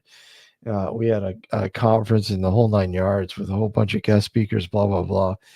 But it was too much. It didn't help. But thankfully, what happened was our efforts weren't in vain. The loyalist, the Ontario Loyalist group came forward and said, "Well, we absolutely." One of the members said, "I love what you're doing with this place, and it's a Loyalist cemetery. We're going to fit the bill, and we're going to have this restored, fully restored." Oh, fantastic. And I'm like, "Wow!" Oh, I just complete chills. And they went in there. They went in there with ground penetrating radar to find out where the bodies, where the graves were, to properly place the stones. The stones were rebarbed, and they have a metal case. So even if they crack, they're not going to go anywhere. They're held in place now. Fantastic. They've been put back into concrete or to the ground or whatever. And it was cleaned right up. Like, I mean, all the bushes were cleared, and it was amazing the stones that were found in the bushes that were cleared. It just wow, just and a new pathway up to the because it was on a hill. Right. There was only one family plot, like an iron wrought weeping willow fenced plot that would just lay there. It was like in ruins. They fixed it. They fixed it, reposted it. Yeah, and cleared it right out. It was just amazing what they did with the place, and just you say to yourself, "Wow, all these years of doing research here are not in vain." Thank you Right. for actually taking notice to what we're doing and trying to get done here. And it was just absolutely amazing. Yeah, that's great. Mm. Yeah, well, they took care of the forgotten. That's what it Yeah. is. But It's fantastic. sadly though, it's I went up there actually a couple months ago just to have a look at it, and sadly it's been yeah it's vandalized. Yeah, Oh, which is sad, really see sad. what the hell is in my babies? Yeah. And it's kids. It's kids. Oh yeah. Oh yeah. Because Yeah. I this past summer I went to a cemetery a bit of ways away. My friend Bill had told me about it, and it had to do with the Revolutionary War. Well, this Mhm. cemetery is in the middle of nowhere on a dirt road, Yeah. and then my husband and I finally found it. But the beauty of it is the county is taking care of it because here you are in the middle of the woods, and all of a sudden this field opens up, and there you have it. Yeah. And it is beautifully manicured, and they actually have security cameras so they could catch people if they go in there and vandalize. So Oh I just wow. thought that was fantastic. I'd like to go back because I want to Mm. get because when I went there, of course, my equipment all just died, didn't want to work, and Hate that when that happens. all you hear is me bitching on the recorder. Yeah, So I told hate my that husband, I one said, we now. need to go back. So I want to go back. I got a different camera now and a different recorder, and I'm hoping to find something there because I'd like to get names. The stones are so hard to read, but I want to get some close up shots to see if I can at least find out who they are. Yeah. I mean, I know they had to do with that time period, but why did they bury him there? Yeah. Was it along the way during the fighting? And this is the spot they had, and they just dug and put him there. And I just want to know what the background story of it is and why they were put there, because it's literally in the middle of nowhere. You wouldn't know it was there Wow. unless somebody told you. Oh, And the only reason Bill knew about it is because he said they would snowmobile on that trail. yeah. And they're driving by and they see it. And he's like, whoa. So yeah, so yeah, to drive down there, the road's horrendous, but yeah, it took us forever, but we did it. And so I'm hoping to do it again before snow falls and get some better shots. Yeah, it's that's the downfall of living in this area is the snow. The Yes. snow. Because I don't do much in the wintertime as far as that goes. I'm not freezing to death Yeah. for a video. Sorry. Exactly. Exactly. Yeah. Yeah, And I drove absolutely. over my own feet as it is, and it's dry outside. Forget it. I'm going to slip and bust my ass on some ice now. Not going to happen. I just broke my toe the other day just walking around in my house. I've been, yeah, I've been in snow, God, doing some sort of investigations off and on over the years in knee deep snow. Yeah, no, Just I stopped doing that. yeah, but it's like I said, it's been a while, and I don't think I'll be doing it anytime soon. Yeah, So because I had scheduled an investigation last winter, yeah, had it all set up, and the day that I was going to go do it, it went down to 2 below zero. I go, oh, that ain't happening. And of course, yeah. the house I was going to do, no heat, no electricity. I said, no, I'm sorry, guys. When your nose sticks together and you're breathing, I'm not going to be standing there shaking, No, trying to do a exactly. video. It's just not going to Oh happen. yeah, oh Well, yeah, we exactly. wanted to know, do you think that mental health has anything to do with people believing in hauntings or possessions, etc.? Yeah. Oh, yeah. I mean, mental health is a huge proponent, I believe, and again, that could go both ways. I mean, it can. And when you look at the research, it can go both ways, because when you look at somebody who spends a lifetime in a mental institution, and maybe they're talking, they talk to somebody, or they frequently talk to somebody that's not there. So it kind of equates to when your kid has a that invisible friend, they talk to, and they give a name, and so on and so on. And then all of a sudden, it dwindles away as they get older, right? I mean, yeah, it's like you kind of wonder, is your child actually talking to somebody? Is there actually can they actually make some sort of contact? And you always hear that they have this, they're more open to that sort of realm, and simply because the filters that society, slowly instills in you aren't quite there yet. Right, Right? So their minds are fresh, their thoughts are fresh, and can they actually, are they able to communicate with that sort of realm? And the same kind of goes with somebody who might be schizophrenic or whatever else. Are they actually? Are they really talking to somebody? Yeah, it sounds crazy, but that's the thing. That's why people think they're crazy. But are they crazy? Are they really talking to somebody? Are they really communicating with somebody? And that's something we don't know. Science will say no, it's a condition. Give them a lobotomy, or give them right, some right, give them some sort of medication, and they'll be fine, right? Dull their brain. And that's that's what society does to you as you get older. They start to dull your thoughts. right. They don't want you thinking that. Why? It serves no purpose, you thinking that, having communication with somebody that's not there. It doesn't serve a purpose.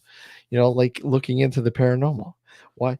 Most people say, well, what purpose does that serve? Organized religion will tell you you should not be making contact I- with that world, the spirit world, exactly. right? Why? Think about it. Why? Because they want control. It's a control mechanism, Mhm. right?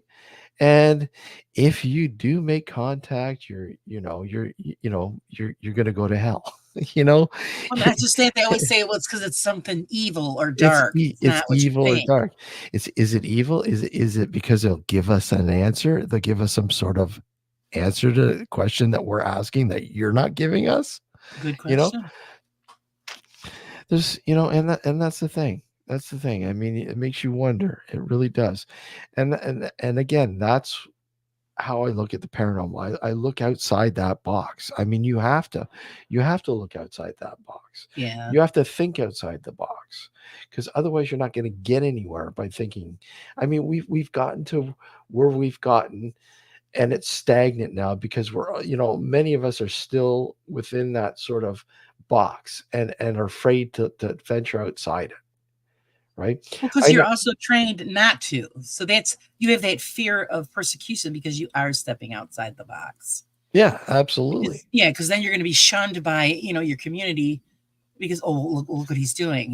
He's not supposed to do that. I think it's a little different now, though. I think Who said? it's yeah, it might look a little different. If you're in a smaller community, people still think that way. But now I'm finding a lot more people are becoming a little bit more liberal with it. They don't really, hey, this is cool.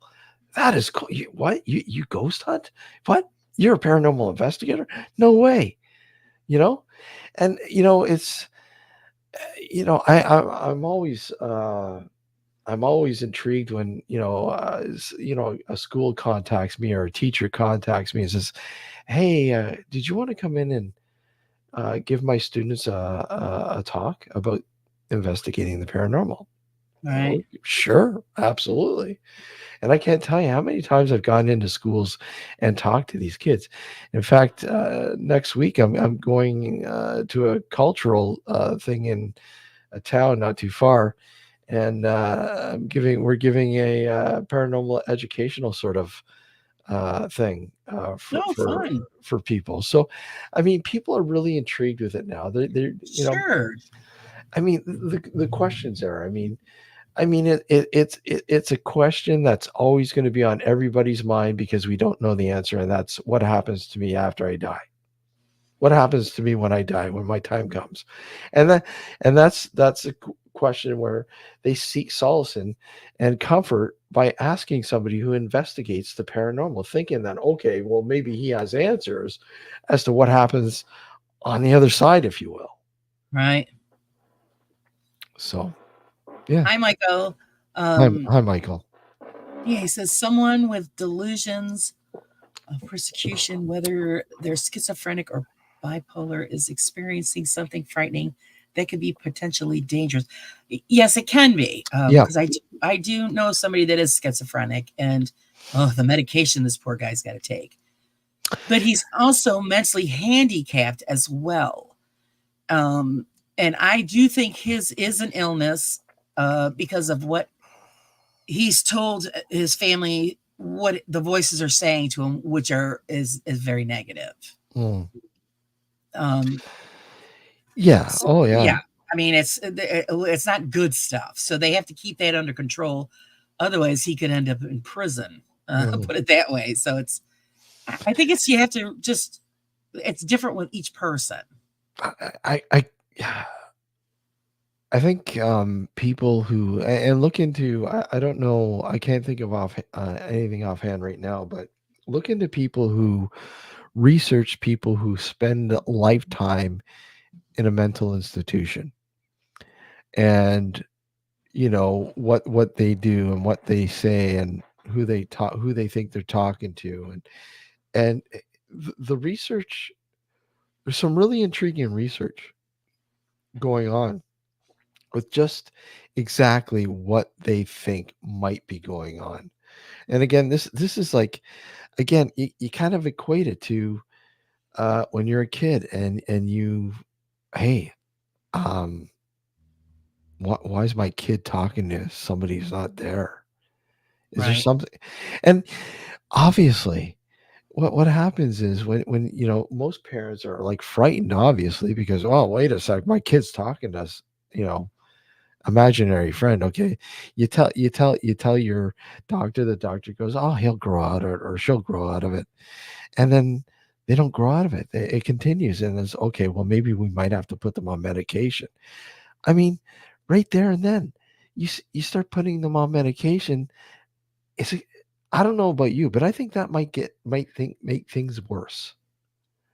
You know, Well, medicating somebody who doesn't really need to be medicated. Right, exactly. Yeah. I think you're shutting down something that naturally happens with everybody. Yeah.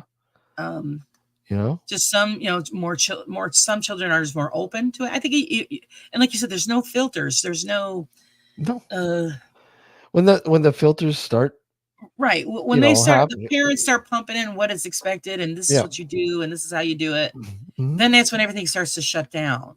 Yeah. Um, and all kids do that. Mm. They might talk to or have an imaginary friend.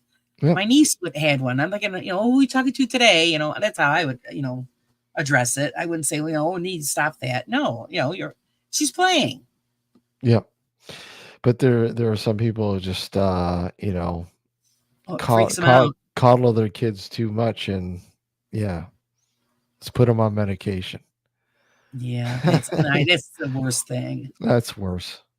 It really It's is. you're just, shutting down something that needs to be left alone. Yeah. I mean, eventually some kids, the majority of them outgrow it.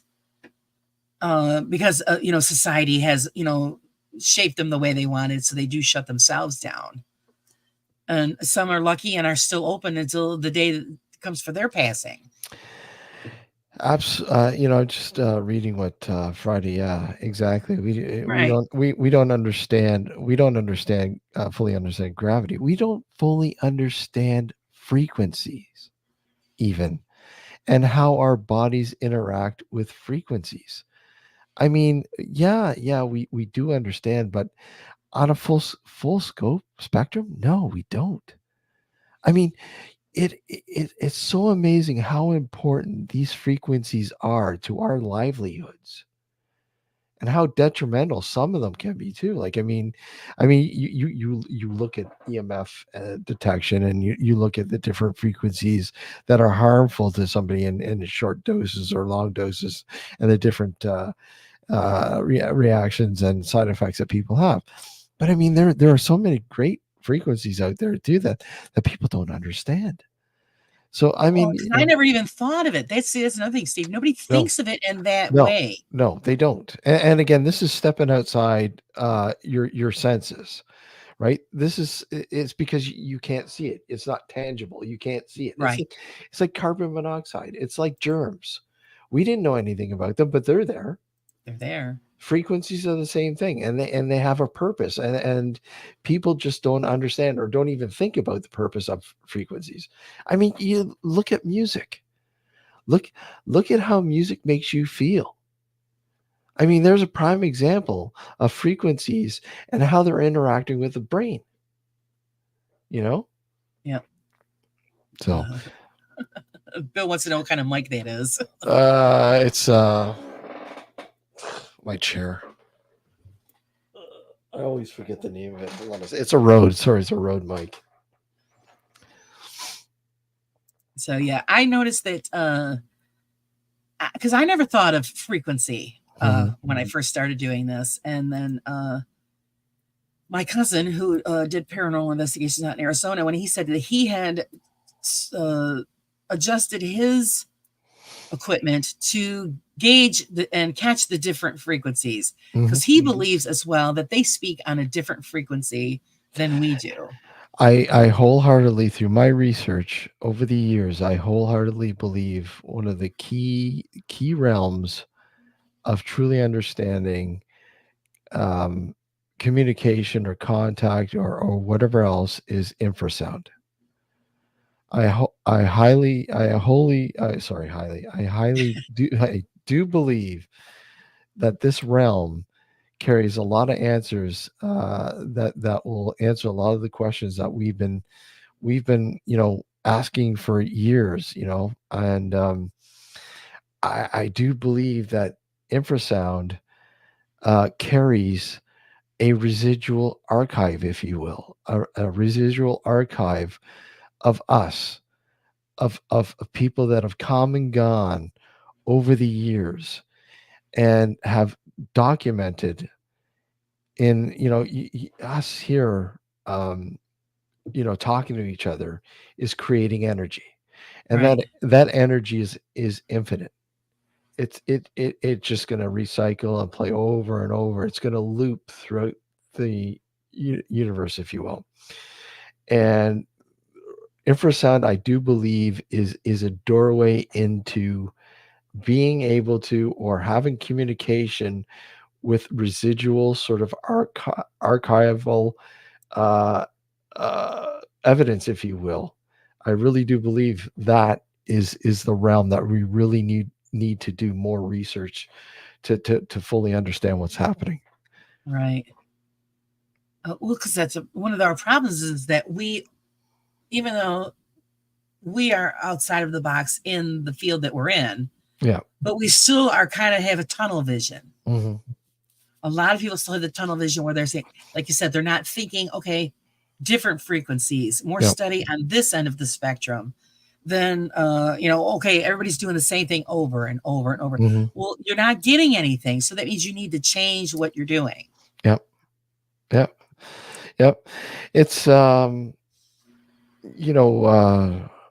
says we all hear different frequencies. Yeah, sure. Yeah. I mean, sure. We some hear different frequencies than others, but for the most part, infrasound, we don't hear that. We can't hear that. We need devices to hear infrasound. Right? We need Right. adapters, if you will, to hear infrasound. And if you listen to infrasound real time, it would make you sick. It would literally make you sick. It's like taking germanium crystals and using and recording with germanium crystals and listening to playback on germanium crystals real time. It would make you sick. The frequencies would make you sick. So you need an adapter to filter out that frequency so you're able to hear what the germanium crystal's able to absorb. It's really fascinating. I had a guy who put together a germanium crystal recorder, and it was just absolutely fascinating. Fascinating. Yeah, I'm sure that was. If anybody wants to look more into, like, say, EVP work and experimentation, a guy that I would highly recommend is somebody by the name of Michael Esposito. And he has done a lot of work over the years, and some groundbreaking stuff, man. I'm telling you, I've had him really good friends with him. I've had him on the show several times in the past, and the guy's just phenomenal. What he uses to gain EVP or communication, if you will, just incredible. He's also the great grandson of Ennio Morricone. So let's hear. What's Genesis formation? Oh, am I reading the right one? No. I don't even know how to say that gentleman's name, but it's a doctor who experimented with water involved exposing water samples to different frequencies. Yes, I do remember seeing that. Yeah, Emoto. Yeah, and that's quite well known. Yeah, I do remember. Yeah, all about that, where it was forming the crystals. Actually, I've pretty much done that at home in the kitchen. There was an experiment that the kids learned had to do with what is that? It was borax soap. Yeah. And pipe cleaners and something else, and you do something else with it. I forgot. And then, but yeah, you could see the crystals forming, and you're watching it. Yeah. Very, very amazing stuff. Yeah. But again, it's a very, very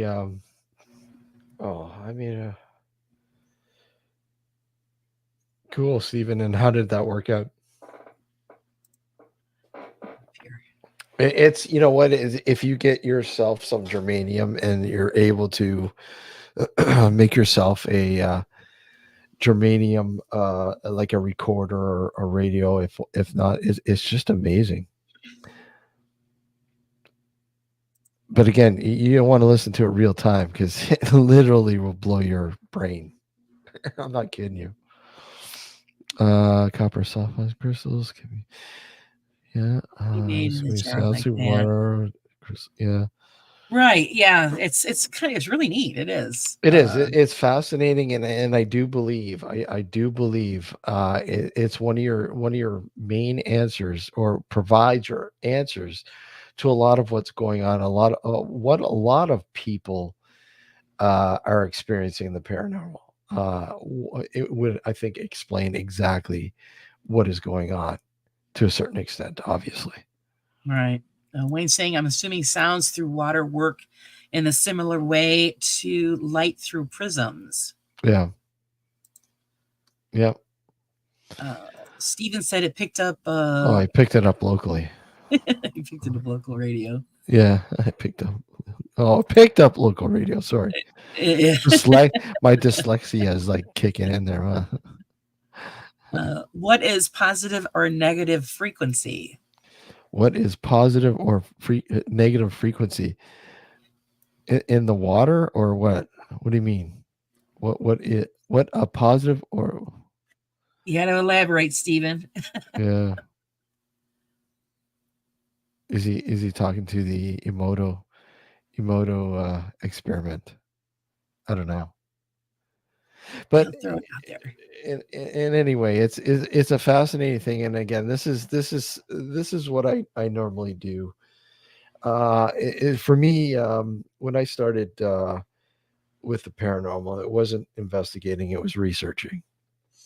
And then, a good friend of mine passed away, and I was at the time I was going to film school, and and I was working in the film industry, and I felt that maybe it's time that I can start utilizing what I've been taught and what I've used, and all sorts of things to maybe try to document what might be going on. And that's when I started going out and I started taking the research, and I started taking the experience in my work with film, and going out and trying to document as best as possible Right. paranormal activity, real paranormal activity. What is that? I mean, honestly, what is real paranormal activity? To be honest, I don't think any of us have ever really been able to explain what real paranormal activity is, other than it's unknown. Um, Right. Well, we can explain our own experiences, and we, that's we pretty we much it. can we can, and but unfortunately that doesn't hold much water to it, right? Exactly. Personal experiences. I can tell you many stories, but I mean, it's up to you to believe it or not, right? Yeah, exactly. Because that's why I always tell everybody, I don't consider myself professional, even though I've been doing it for 20 years. It's because there is no professionals. You No, might be professional with equipment and absolutely. Yeah. and other things, but the thing is, I think we're professional in our own experiences, and we're all just still a student of the science. This has been an ongoing debate for years. I mean, when we first started the radio show back in 2008, this was a major thing within the paranormal community, and it still is, but it's not as like I said, a lot of things have changed over the years, obviously, but this it was, you had people who would have courses, online courses, become a certified paranormal investigator. It's like, wait a sec, who the hell certified the certifier? Exactly. What makes you you know able to certify? I don't get it. It makes no sense. You know, it makes no sense at all. And these were coming out of the woodwork, and people were paying Of ludicrous, course. yeah, ludicrous amount of money. Ludicrous, ludicrous. It's just amazing. Thanks for hanging, Jeffrey. You know, Uh, it's like yeah. it's like Like you said, who made them the professional? I just look at it like this, and I continue to look at it. Look at we're all students. We're always going to be students. Yes. We're not experts. If we were experts, then we would be able to explain what's going on. We And then can't. that would be it. It would be Yeah, done. The it'd be adventure done. would be done. Done. That darkness we call the paranormal is no longer. Right. You know. So I don't know. Why can't I see the chat, The guys? chat. I don't know. Maybe because you're in our. Maybe come over to Raw Side's chat. Oh, okay. Yeah. If Yeah, you're going through Steve's stream, yeah, it might not yeah. show up. No, you got to come over to Raw Side. Come over to Raw Side's chat. Yeah, come on over to the raw side. Guys, come over to the Raw Side chat. Then you'll see the chat. Uh, But the link's there. I provided the link for you guys. Come on over. But yeah, yeah, it's an ongoing learning experience, no matter what. It's long, and that goes with being skeptical. You have to be skeptical. You have to think oh yeah. logically. You have to think logically. You can't go around saying that everything is paranormal, that everything's a ghost. I have proof of this. I have proof of that. I have evidence of that. I don't like calling things evidence. If I have a finding, that's exactly what it is. It's a finding. It's to me, Right. it's not evidence. I believe it's not evidence. It's intriguing. It's an anomaly. It's a finding. It's guys. What do you think? You know. Right. So Yeah, because there is no definite proof of what you found. no, So how can you say it's evidence when there's no 100% proof? exactly. I mean, because we don't know what we're dealing with. Theory wise, theory, but Right. theories aren't always right. And again, man-made, fallible. Yeah. You know. So yeah, take care, Friday. Yeah. Thanks Thanks for for coming. all the great questions. Great questions. Yeah.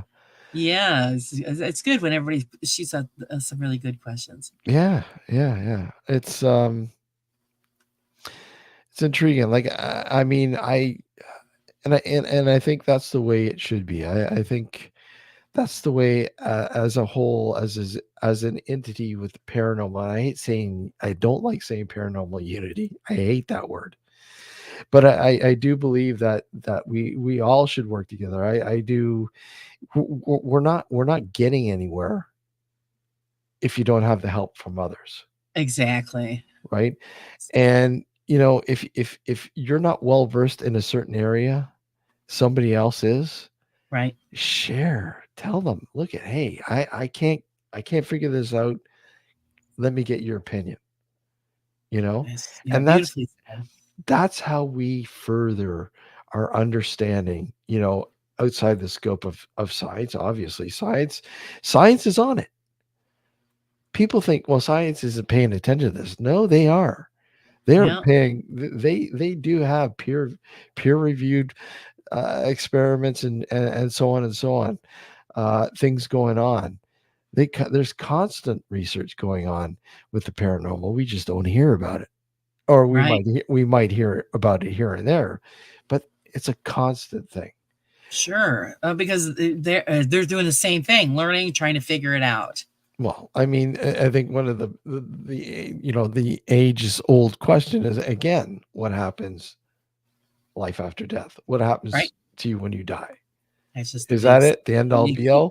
The big question. That's the big question that That's right. once we're able to answer that, if we're ever able to answer that, then I think all the other doors are gonna open right up and say, hey, oh man, it was fun while it lasted. Yeah, that's it. They figured it out, so now we can all Yeah, just shut down shop. exactly. But and this one of the main reasons why I started the YouTube channel Yeah, because I didn't really wasn't going to get involved with it, but it's the educational and the history and what we can learn from each other as the absolutely. community. And again, with the magazine that I come out with, it's all community based. Everybody's I want their experiences, their stories, all to go into the magazine so it could be shared with everybody else. All your knowledge, everything, Yeah. and actually, I need to actually I should have you do if you have time to do a piece on frequencies, and we can put that in there because people want to know this stuff. Yeah. Sure. Yeah, Sure. it's just really important. It is. I mean, I think it's one of the most vital parts of the paranormal that I think more and more people need to understand. And again, this goes part and parcel to people just going out there and trying to investigate the paranormal. Most people haven't got a clue on how to investigate. Period. They haven't got a clue. Right. They're going by what they're learning on YouTube Or whatever TV show, blah blah or blah, yeah, whatever. TV shows or whatever. They But they that's they, they it's- have no interest in learning how to investigate. You know, right, I mean, take a course on investigation, on investigative work. You'd be surprised. You know and how they to would be surprised at what they're how missing. how to collect data, how to collect Right. evidence. It's not hard, and you know what? Once you learn this stuff, you'd be amazed how differently you look at investigating the paranormal. Right. It no longer becomes that thrill-seeking thing, but in the hobby sort of thing. Because I mean, most people get into it as a hobby sort of thing, and then all of a sudden, it's well, hey, I enjoy this. I want to do this like seriously. Then Right. take a course, take a course or whatever on Well, just investigating research on. online, Yeah, it's if there's no courses available, just no, that's what we have the world at our fingertips. Use it for something besides, putting up stupid, TikTok videos or, exactly, Mike, and learn it to use it to educate yourself. yeah, Yeah, Stephen says he puts our soul is believed to be energy. So the laws of thermodynamics say we can't just vanish, just convert it to another type of energy or frequency, maybe. exactly, and that's what I wholeheartedly believe. And again, this you have to look at the metaphysical world to understand this. You know, you have to look at the non-physical realm and the non-physical aspect of our being, and that's frequencies Right, and energy. We house our own energy. We emit our own frequencies, right, and these don't disappear. They transition. They transition when the physical vessel that we call our body dies. But that I don't believe is the end all be all.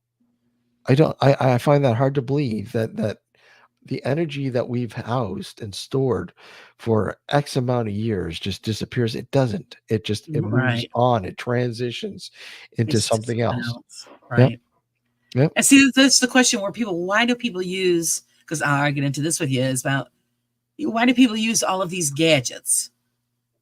What is the theory behind the gadgets? And I'm not a big gadget person, but I understand the theory behind it because we transform into energy, and that's Yep. what I think they're trying to pick up with the gadgets. Yep. Again, a lot of the tools of the trade, if you will, weren't even made for ghost hunting. I know. I mean, yeah, you have all these parlor tricks out there now, and a lot of them, again, when you look at them, are entertainment purpose only. So, I mean, the spirit boxes, the ovuluses, the whatever. They're great. Don't get me wrong. I'm not going to bash them. I mean, I've got myself in so much trouble in the past, but that's what they are. They're entertainment. They're really entertainment. And I find it really, I'm sorry, I find it really hard to believe that somebody goes into a location and rely heavily on what a spirit box is telling them and believing that what's happening there. I mean, I've been to some pretty famous places, and I've watched some of these people go in after the fact, like one location that I've been to several times, and I'm watching something the other night from that very location, stating Hi, Ben. something. stating something, and I'm like, wait a sec, not once ever have I heard of anything remotely in this location. And I knew the owner very well before he passed away. So, I mean, like, that's the problem with the paranormal. You can exploit it and say whatever you want and get away with it. And it's really sad. Right. It really is. Oh, it is because they have nothing to back what they're using. And like I said, I'm not against them, but Yeah. I don't use them because I always tell everybody I think it's part of the great experiment as well. You never know. Well, no, I agree. Like, I mean, you never know. I mean, you utilize whatever you can to try to understand what's going on. I get that. I get that. But when you're presenting, you're going into a location and you're wholeheartedly relying on like a spirit box or whatever, a talking teddy bear. you know and it's telling you, talking to you, and it's like, these are stray radio frequencies. I don't know. I've always had a hard time with especially ghost boxes and Frank's boxes. They're neat, don't get me wrong. They're for parlor trick entertainment, but I don't believe that you're going to get an accurate sort of assessment of a haunted location with something like that. That's Right. just my opinion. Oh, yeah, you're entitled to your opinion. Like I said, Yeah. I always tell everybody if I do end up using anything like that, it's part of the great experiment, Yep. Yep. just to see. The only time if I do go inside and do a building, I do use the EMF just to check for electricity. Well, yeah, you I'm checking to use make sure that the building is dead. yeah, you do And then I do usually base just throw it reading. in and I Yeah, throw you it in the do. bag, and that's where it stays. I've Yep. never actually set it somewhere and try to do communication through it because Yeah. I don't know, I just never did it. Well, and again, a lot of things with an EMF meter. If anybody knows anything about an EMF meter, if you're using it with other devices, you're going to set that EMF meter off, right? Sure. And I always go and tell people to go one further and get a tri-field meter. Um, they give more of an accurate reading, and again, they give you more frequencies to read from as well. Right. Yeah, I mean, EMF meters are great, but tri-fields are so much better. Sure. Oh yeah, if you're going to use it during Yeah. the investigation. Hmm. Like I said, when I do the walkthrough, I check and make sure everything okay. We've got nothing, no juice is going. Yeah. And it usually just gets tossed back into the bag. Nancy Yeah. says only devices you need is a good camera and an EVP tool, possibly a touch sensor, what reads earthquakes. Yeah, well, I mean, again, it depends on your area. Worried about Yeah, I've earthquakes. never heard of anybody use that one, but okay, yeah. But I mean, you know what? I've employed all sorts of tools. I mean, I've used an etch a sketch. I mean, you'd be surprised how good an etch a sketch is. Because it's magnetic. Yeah. And obviously, theory is that they will use a magnetic sort of platform to make some sort of, along with electricity, to make some sort of communication, right? So Yeah, again, tri-field meters are the best. Yeah. yeah, thinking outside the box again. Use what you know, your knowledge. The simplest thing, instead of spending hundreds of dollars on something, like I Exactly. said, an etch a sketch. I mean, Yeah. who would have thought of using that? But yeah, if you Mhm. really think about it, You'd be surprised. You'd be surprised. All sorts of little things that most people don't even think of. You use them. I mean, as a trigger item or whatever. You'd be surprised. Of course, there's a time and a place to use these certain tools, but I mean, you utilize whatever you can.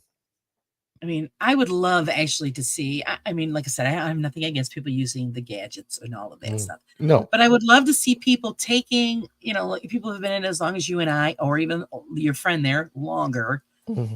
use their data to come up with something that would be useful Hmm. Yeah, during an investigation. absolutely. You've got that information and that data. Now come up with a piece of equipment Hmm. off of that information that you have that will actually be a benefit. If I was a tool maker, if I was a gadget maker, I would definitely be making some gadgets.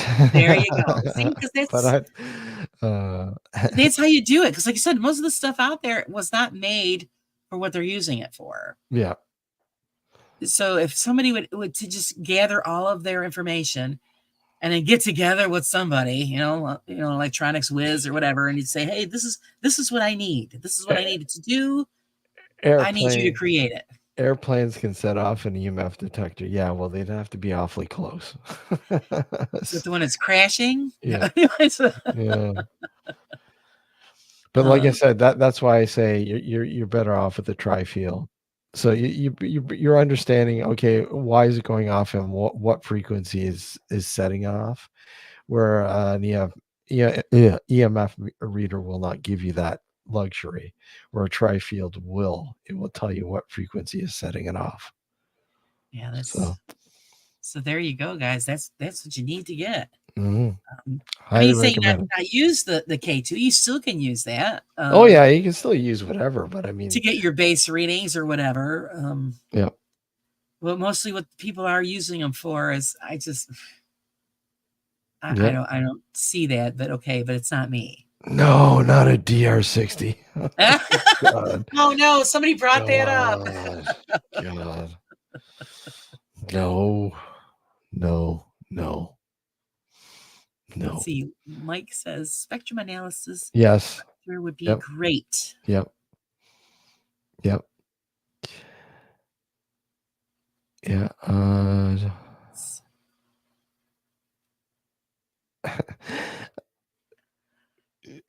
So my father-in-law's airplane sets off K2 off a wild distance with just the radio. Mm, Well, yeah, the K well, it all goes well, off. I mean, the K2 is supposed to be picking up the energy, so it's yeah. that's what they always say. Don't have your phone or anything else around you. Anything will set it off if it's putting out some form of energy. And again, if you want to have validation, put your recorder and put your K2 or whatever, put it in a Faraday cage. Yes, If you put it in a Faraday cage large enough, if something gets through that Faraday cage, then something's going on. there you go. That's So there you go. I Faraday love it. cage. And I've only actually on YouTube seen one person use that Yeah, bag. to me it's a must. I mean, Faraday cages are a must. If you can get your hands on one or build one, by all means Right. do it. I highly recommend it. Yeah, it Yeah. was Joe Vitale. I go, finally, somebody brought the damn bag out Yep. and Yep. we're going to see how it works and see if it does work. And Yep. I wish more people would do that. If you're going to Oh, use absolutely. gadgets, then Well, do it.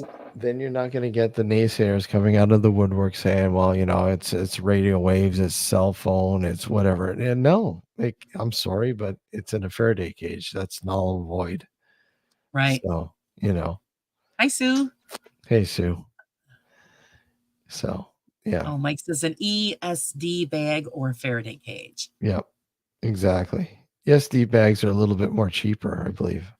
Faraday cages can be pretty expensive, but Oh, yeah. if you can build one yourself, yeah, do it. Highly Yeah, Nancy recommend it. says, okay, I'm going to try to build one. There you go. Build one. There's a video on YouTube. Yeah. Oh yeah, there's a video for everything. They're really not that hard to build either. So I mean, if you're a handy person, then yeah, I definitely would say build one. Go for it, Prob right? Go for it. Yeah, probably a little cheaper. And, Might like I said, again, if people could get together and share their information and create that one piece of equipment, they would actually prove something, Yeah. Yeah. Yeah. that would just, that would be the best. Absolutely. Absolutely. And I think that's the key to understanding and helping everybody out is you're not going to get anywhere. Like I said earlier, you're not going to get anywhere without bonding together and saying, hey, like, let's do Right, this. right. Let's do this. So yeah. Jeff's still here. He's working on a 3D printing program. Yeah. What are you up to now, Jeff? What isn't he up to? He's a busy guy. I know. He's He's a busy so. guy. Nancy says, yes, I love welding. It's my son's profession. He's a welder. Welding is so dangerous. Yeah, especially for your eyes. Yeah. Yeah. Well, I mean, you all have the helmets and all of that crap, but it's every time he comes home and he'll say something, and I look at his clothes, I go, what happened? Oh, I set myself on fire or something. Oh, wow. Thanks. I needed to hear that. He's printing Ecto 1. Yeah, Acto One. Mad scientist, Jeff. He's conjuring up something. Those 3D printers are something I else. know, They they're really are. amazing. My They're son has amazing. one, and he plays around with it, and I'm still waiting. I told him, I said, I want the tri-level chess set from Star Trek. I said, you're going to make that for your mother. We're in trouble when they're used. Hey, what would you guys like for dinner? Oh, McDonald's, sure. I'll 3D print that. Yeah. Oh, run. Yeah, And not for nothing, I wouldn't be surprised that some places do that. yeah. I've heard some All pretty the wild synthetic stories. food. It just goes Uh, tinfoil and duct tape. yeah, uh, Does yeah. anybody else have any questions for Mr. Steve? We need to get in there and get all his vast knowledge from him. His vast knowledge. No, I know that everybody, including myself, is enjoying the series that you've put out there. Um, the Dark that Woodlot. the Woodlot. I'm Yeah, the loving it. Dark Woodlot. Yeah. Alex is funny as hell. I'm sorry. Alex or Dr. Demon Gord. It was just, I was laughing at that last one so bad. Yeah. And he kept saying, Jeff, he goes, Steve's going to kill me. Steve's going to. Yeah, that episode was just to simply give you guys a glimpse of how we enjoyed doing it. I mean, we're just Right. having fun. We're having fun filming it. So I said I'm going to put an episode just mainly because of that. And That was, oh, yeah, I loved it. That was uh, great. yeah, it was And fun. when is the next one supposed to arrive? The next one's giving me a headache, but it should be ready by next Thursday. Next Thursday, 6:30 p.m. Eastern Standard Time again. Fantastic. So Yeah. we'll just keep the hawk out looking out for that one. Hi, Dom. How are you? Tom, how are you? Yeah. Yeah, this latest episode, it was supposed to be episode 4, but like I said, I didn't like the direction it was going in, and Right. I shelved it. I said, I'm going to revisit it and possibly make it episode 5 and go fresh with episode 4, and that's what I did. So yeah, that's how it turned out. I thought it was a great idea. So it was because it just, I don't know. I think it just brought up more the lightheartedness to what you guys were doing. Yeah, absolutely. Absolutely. I thought everybody's all about making sure everything is so perfect, prim and proper, and Right. I'm like, why? You Why? gotta have a little It's fun too. show the people the fun that you guys have. I mean, I enjoy doing this. I enjoy especially filming this stuff. Putting it was supposed to be a documentary, and then have so much footage. I said, okay, well, let's break it up and make it into a web series. Yeah, I love it. Congratulations, Dom. You have a TV show coming out real soon. That is great. Don't let the producers talk you into faking stuff. Oh, yeah, they're gonna try. Oh, we gotta do this. They will know that I'm out. That's what I would say. Natu has a question. Steve, favorite location and experience? Would love to hear it. I have never heard it. Favorite location? Oh my god! Like this. I spoke to you about a couple of my favorite locations, the Pioneer Cemetery and the farmhouse, the museum are two of my favorite places. I can go back each time, but there was one place uh, that I stumbled upon years ago, and it's another old farmhouse but abandoned. And when I looked at the history of the place and found out that there was two suicides, two women had committed suicides at two different points in the history of the house. One on the top of the house, the TV antenna, one in the horse barn, the animal barn, hung themselves. And I'm like, wow, why? I don't get that. That just seems so crazy. So I remember going into this house for the very first time by myself when I stumbled upon it. And I remember driving up the driveway, an old dirt driveway, and there was an old wood bridge, and I didn't cross the bridge because it didn't look too safe. So I just parked the car in front of the bridge and walked up to the house. There was a big barn, there was an equipment barn, and another smaller barn, and a carport, and then you had the house. And I walked up to the front of the house and walked up to the front door, opened the screen door, and I knocked on the door. I wanted to see if it was okay if I took some photos of the barns and blah blah blah. And I was looking inside, and I noticed there was no furniture, nothing. And I'm like, okay. So I walked around to the back of the house, and there was a pantry area. The door was ajar just a little bit. I walked in, excuse me, and all I could hear was the beeping of an old fire alarm when the battery's just dying. When batteries die, it beeps Right, constantly. right. And this place was just bare. There was nothing in there. And I was just walking around taking some photos, and I remember going upstairs to the main to the bedroom level. And this house was built in the 1890s, I believe. The 1890s it was built. Beautiful home. And I got upstairs, and there was something in the attic. And every time I'd like walk around, it would walk around. It'd move up in the attic, and I'm like, oh, okay, what exactly is that? And I looked around to see if I can find the attic door. And I found the attic door, and thankfully the attic door was closed. But whatever was up there was on the other side of the attic door. And I'm like, well, I'm not going to stick around to see what it is. It was probably just an animal, just a big animal or something that got into the attic. And I remember uh, going back to that place with a full crew and all our equipment, and doing a thorough investigation of the house.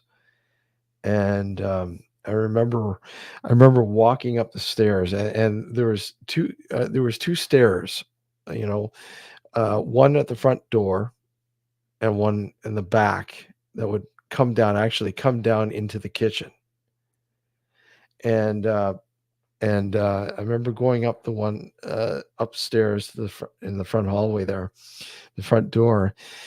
And as I'm going up the stairs, I could hear Steve. And I'm like, what the hell? There's nobody here. Shit, they know me. Yeah. Okay. Did I get it? And I got it on audio. Oh, that's I fantastic. I captured it. I'm like, wow, thankfully I got it. But because everyone would have probably, you're crazy, you didn't hear nothing. I'm like, Right. listen, here it is right here. And that place would give a first time visitor a sense of dread. You could literally feel the energy that those two women probably felt upon committing suicide Oh, in wow. that place. It was just such a dreadful place, and a lot of weird stuff happened in there.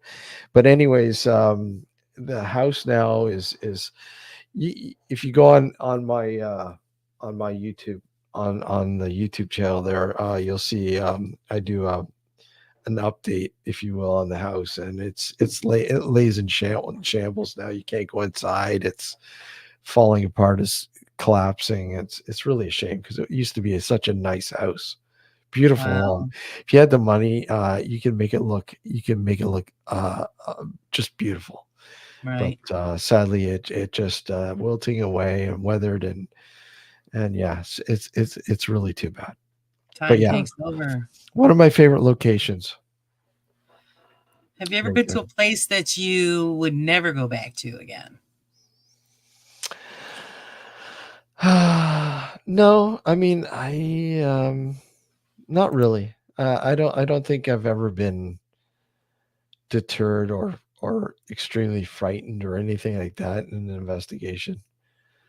To the point where I wouldn't return unless it was just absolutely stupid. Like doing a house investigation, and the people wanted to stick around and wanted to invite their neighbors over to watch us investigate. And I'm like, no, I don't, that's not going to work out too well. We can't really control the environment that way. And, just best if it's you two in the house.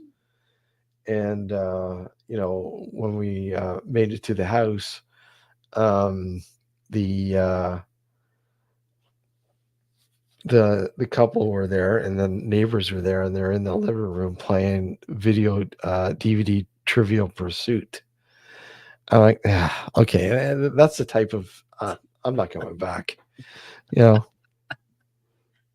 Oh man, real bad. Hey, just come on in. We're just. yeah, Oh, yeah. he, I think that was the story he just told us, mhm. Matt, about the suicide in the barn and the house.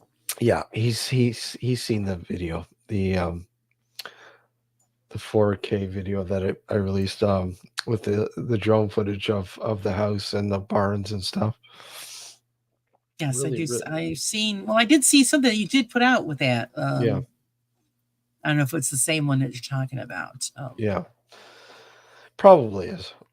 Yeah, so He said he came in late. That's all right. That's yeah, okay. Steve could just tell it all over again. It's okay. yeah, uh, Does yeah. anybody else have any other question that they want to know about Steve? And while we're waiting for one to pop up, my question is for you: how long do you think you'll be doing this forever, or do you think eventually you'll just come to the point where you're not going to do it anymore? I don't think I'll ever stop. I mean, I could see myself when I retire that I'll probably get more into it. I'll probably dedicate a lot more time to it. I wish I was able to dedicate more time to it now. It's just so much going on, and I do as much as I can. But Right. I don't think I'll ever walk away from it. I think it's a part of my being, and yeah, I it's a part of my being, and I don't think I'd ever give it up. Great answer. Hmm. I know there's a lot of people that just say, "Well, I've had enough. It's the same thing all the time." There's been plenty of times when I've felt that I wanted to walk away. I just I'm getting nowhere when you see all this stuff around you, but I sit there and go, no, All right. no, Yeah, 'cause I've done that too. So I'm thinking, what am I doing? Why am I doing this? exactly, Everybody has. I think everybody has that moment, like, "What am I nuts? I gotta find." yeah, But and then of course, then it's there. The reasons why is there is. I think we just get burned out. yeah, Um, yeah. I mean, and again, you just simply just step back for a bit and reset. You just reset, and you kind of go back to what and think about what made you enjoy doing it in the first place. Go back to the basics, Right. and reset. I found, several times that I felt that that was the best thing. Just do the basic things. Just go back, just do things that you haven't done in a long time. And stop overthinking. I find that too many people overthink a lot of this stuff, and keep it simple. Just keep it simple, and just remember, just enjoy what you're doing. I mean, just enjoy it, and think that you're not doing it only for yourself, but you're doing it to help others. And I always found that, if I can help somebody understand something that they might be afraid of, or whatever else, and help them understand that there's nothing to be afraid of, then I'm all for it. I'm all for it. Right. Yeah, I'll I, keep doing it. well, I think we all get sucked into the pressures of what people are expecting us to put out. Yeah, Um, yeah, yeah. That's the problem. That's the problem. It's and again, I get a lot of people who, come on here and they got their YouTube, and they get to a certain amount of subscribers, and they start getting you know modified, or sorry, monetized, and the pressure's on. You got to feed content to people who are donating money to you, and I get it. And right. that, I think that's when people start to get burned out with this stuff, especially and again, like I said, with the paranormal, it's like, then it's not for you to do this YouTube thing. It's not for you to do these um social media sort of things. Just step away from them, and just do what you love to do, and that's investigate the paranormal. Just investigate the paranormal. Don't worry about the content. Don't worry about what you need to show people. And because, I mean, these people are constantly thinking, oh, I gotta have a camera going 24/7. I gotta, get this, gotta get Right. that. And you know what? You get burned out. You do. No matter what. Yeah. Everyone I talk to, there's a point when they get burned out, and they have to step away. Oh yeah. You've got to have that break. Yeah. Otherwise, you're done. It's And I think that's why Alex and I have our hiatus in the summer from the radio show, right? We take a couple months off and then reset. You know, yeah. if we were kind of doing this like constantly, it's just like, and there's points when Alex and I have felt that, do we really want to do this anymore? Right. Right. Honestly, do we retire this? And this is just the radio show, but we're constantly amazed. Not so much with YouTube, but the radio network that we're on. The amount of people who listen to the show live is just incredible. And it would be cool if it translated into YouTube. But YouTube's a different monster. But I'm not worried about that. I'm not worried about you know I'm just happy that people are listening to the show, and a lot of people are. It's like, wow, you know, this is great. Right. Yeah. Um, yeah, Matt, you're right. We do. We love Steve's radio voice. And yeah, see Harley saying, yeah, he's taking yeah. You got to take that moment for yourselves. Yeah. And even though he keeps investigating, but it's for himself and not the pressures of the channel.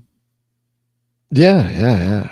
Yeah. Absolutely. Matt says, Absolutely. I often come here to unwind and listen to an awesome guy talk about what he likes, knows, and loves, and maybe a few life lessons along the way. Thanks, Matt. Really appreciate it. Nice. Appreciate it. And that's the thing. I mean, people who are regular to the show and constantly come out, and maybe not, they may not catch the live shows, but they go in and they check out the archives and so on and so on. That's why we do it. That's why we Right. continuously do it, because we want to hear from people. Good or bad, it doesn't matter. We want to hear both sides of the coin. If we're doing something you don't like, let us know. Hey, if it's something that we can correct or whatever, hey, let us know. Right. Right. Well, the thing I like about it is that you never know what you're going to tune into when your show is on. And who's just going to pop in, and then the Well, total show just does a complete, like 180, or it is. yeah, yeah. And that's I think the great part about it. I mean the live shows, like the live shows, the open format shows, yeah, that. But I mean the show itself is live every Sunday night at 9 p.m. Eastern Standard Time till 11 every Sunday night, and those are the actual shows, the actual season shows with guests and so on and so on. That's what we continuously do. The YouTube thing is, I feel like just popping in and doing a live and see what everyone's up to. Let's talk Right. or whatever, right? And that's the on the whim sort of, hey, and let's see who'll come up. Let's see what kind of shenanigans we can get into or Right. whatever. I don't know. And I think that makes it the best, because you're not going by a script. It's free flowing. That's what I try to do here, because yeah, I have some bullet points I want to hit with a person that I have on, but Yeah. I just want it to be all natural, just whatever somebody wants to ask or talk about. I think it just makes it more comfortable for everybody all Yeah. the way around, more enjoyable. Absolutely. Absolutely. Absolutely. I thank you, Michael. Really appreciate it. Thanks for stopping in, Dom. Good luck with the interview. Yeah, take care, Dom. And yeah, Lauren, I actually I have to get running too. I have to. Oh, not a problem, Yeah, but guys. Not a I just problem, Steve. yeah, I was just looking at the time. I'm like, holy crap, I gotta go. Yeah, it goes quick. Yeah, I want to flies. thank everybody for popping in and hanging out with Steve and myself. I had a great time. I hope you all did. Thank you again, Steve. It's always a pleasure. Absolutely. It's always a pleasure being catching your show or whatever. It's great. I love it. And Oh, great, great. keep And you're more keep than welcome to come on keep anytime you keep want. keep up the great job. Love I'm coming trying. into your chat and just listening and reading what everyone talks about. So yeah, and you know what? I'm sure we'll have you on the show in the near future as well. Oh, I feel honored, and I would do it in a heartbeat. You know that. So, Well, keep your phone on ring, and and we'll we'll figure it out. We'll get all right, sir. we'll get something scheduled for you. That'd be great. Thanks again, everybody, for popping in. Remember, if you're not subscribed, please go over and check out Nocturnal Frequency Radio. A great channel, a great group of guys. Steve is fabulous and famous, and, he Not deserves really. the subs. Oh, sure you are. you're you're So famous in the circle. yeah. Good enough. Good enough. Until next time, guys, thanks for joining us on the Raw Side, and have a great evening. Take care, everyone.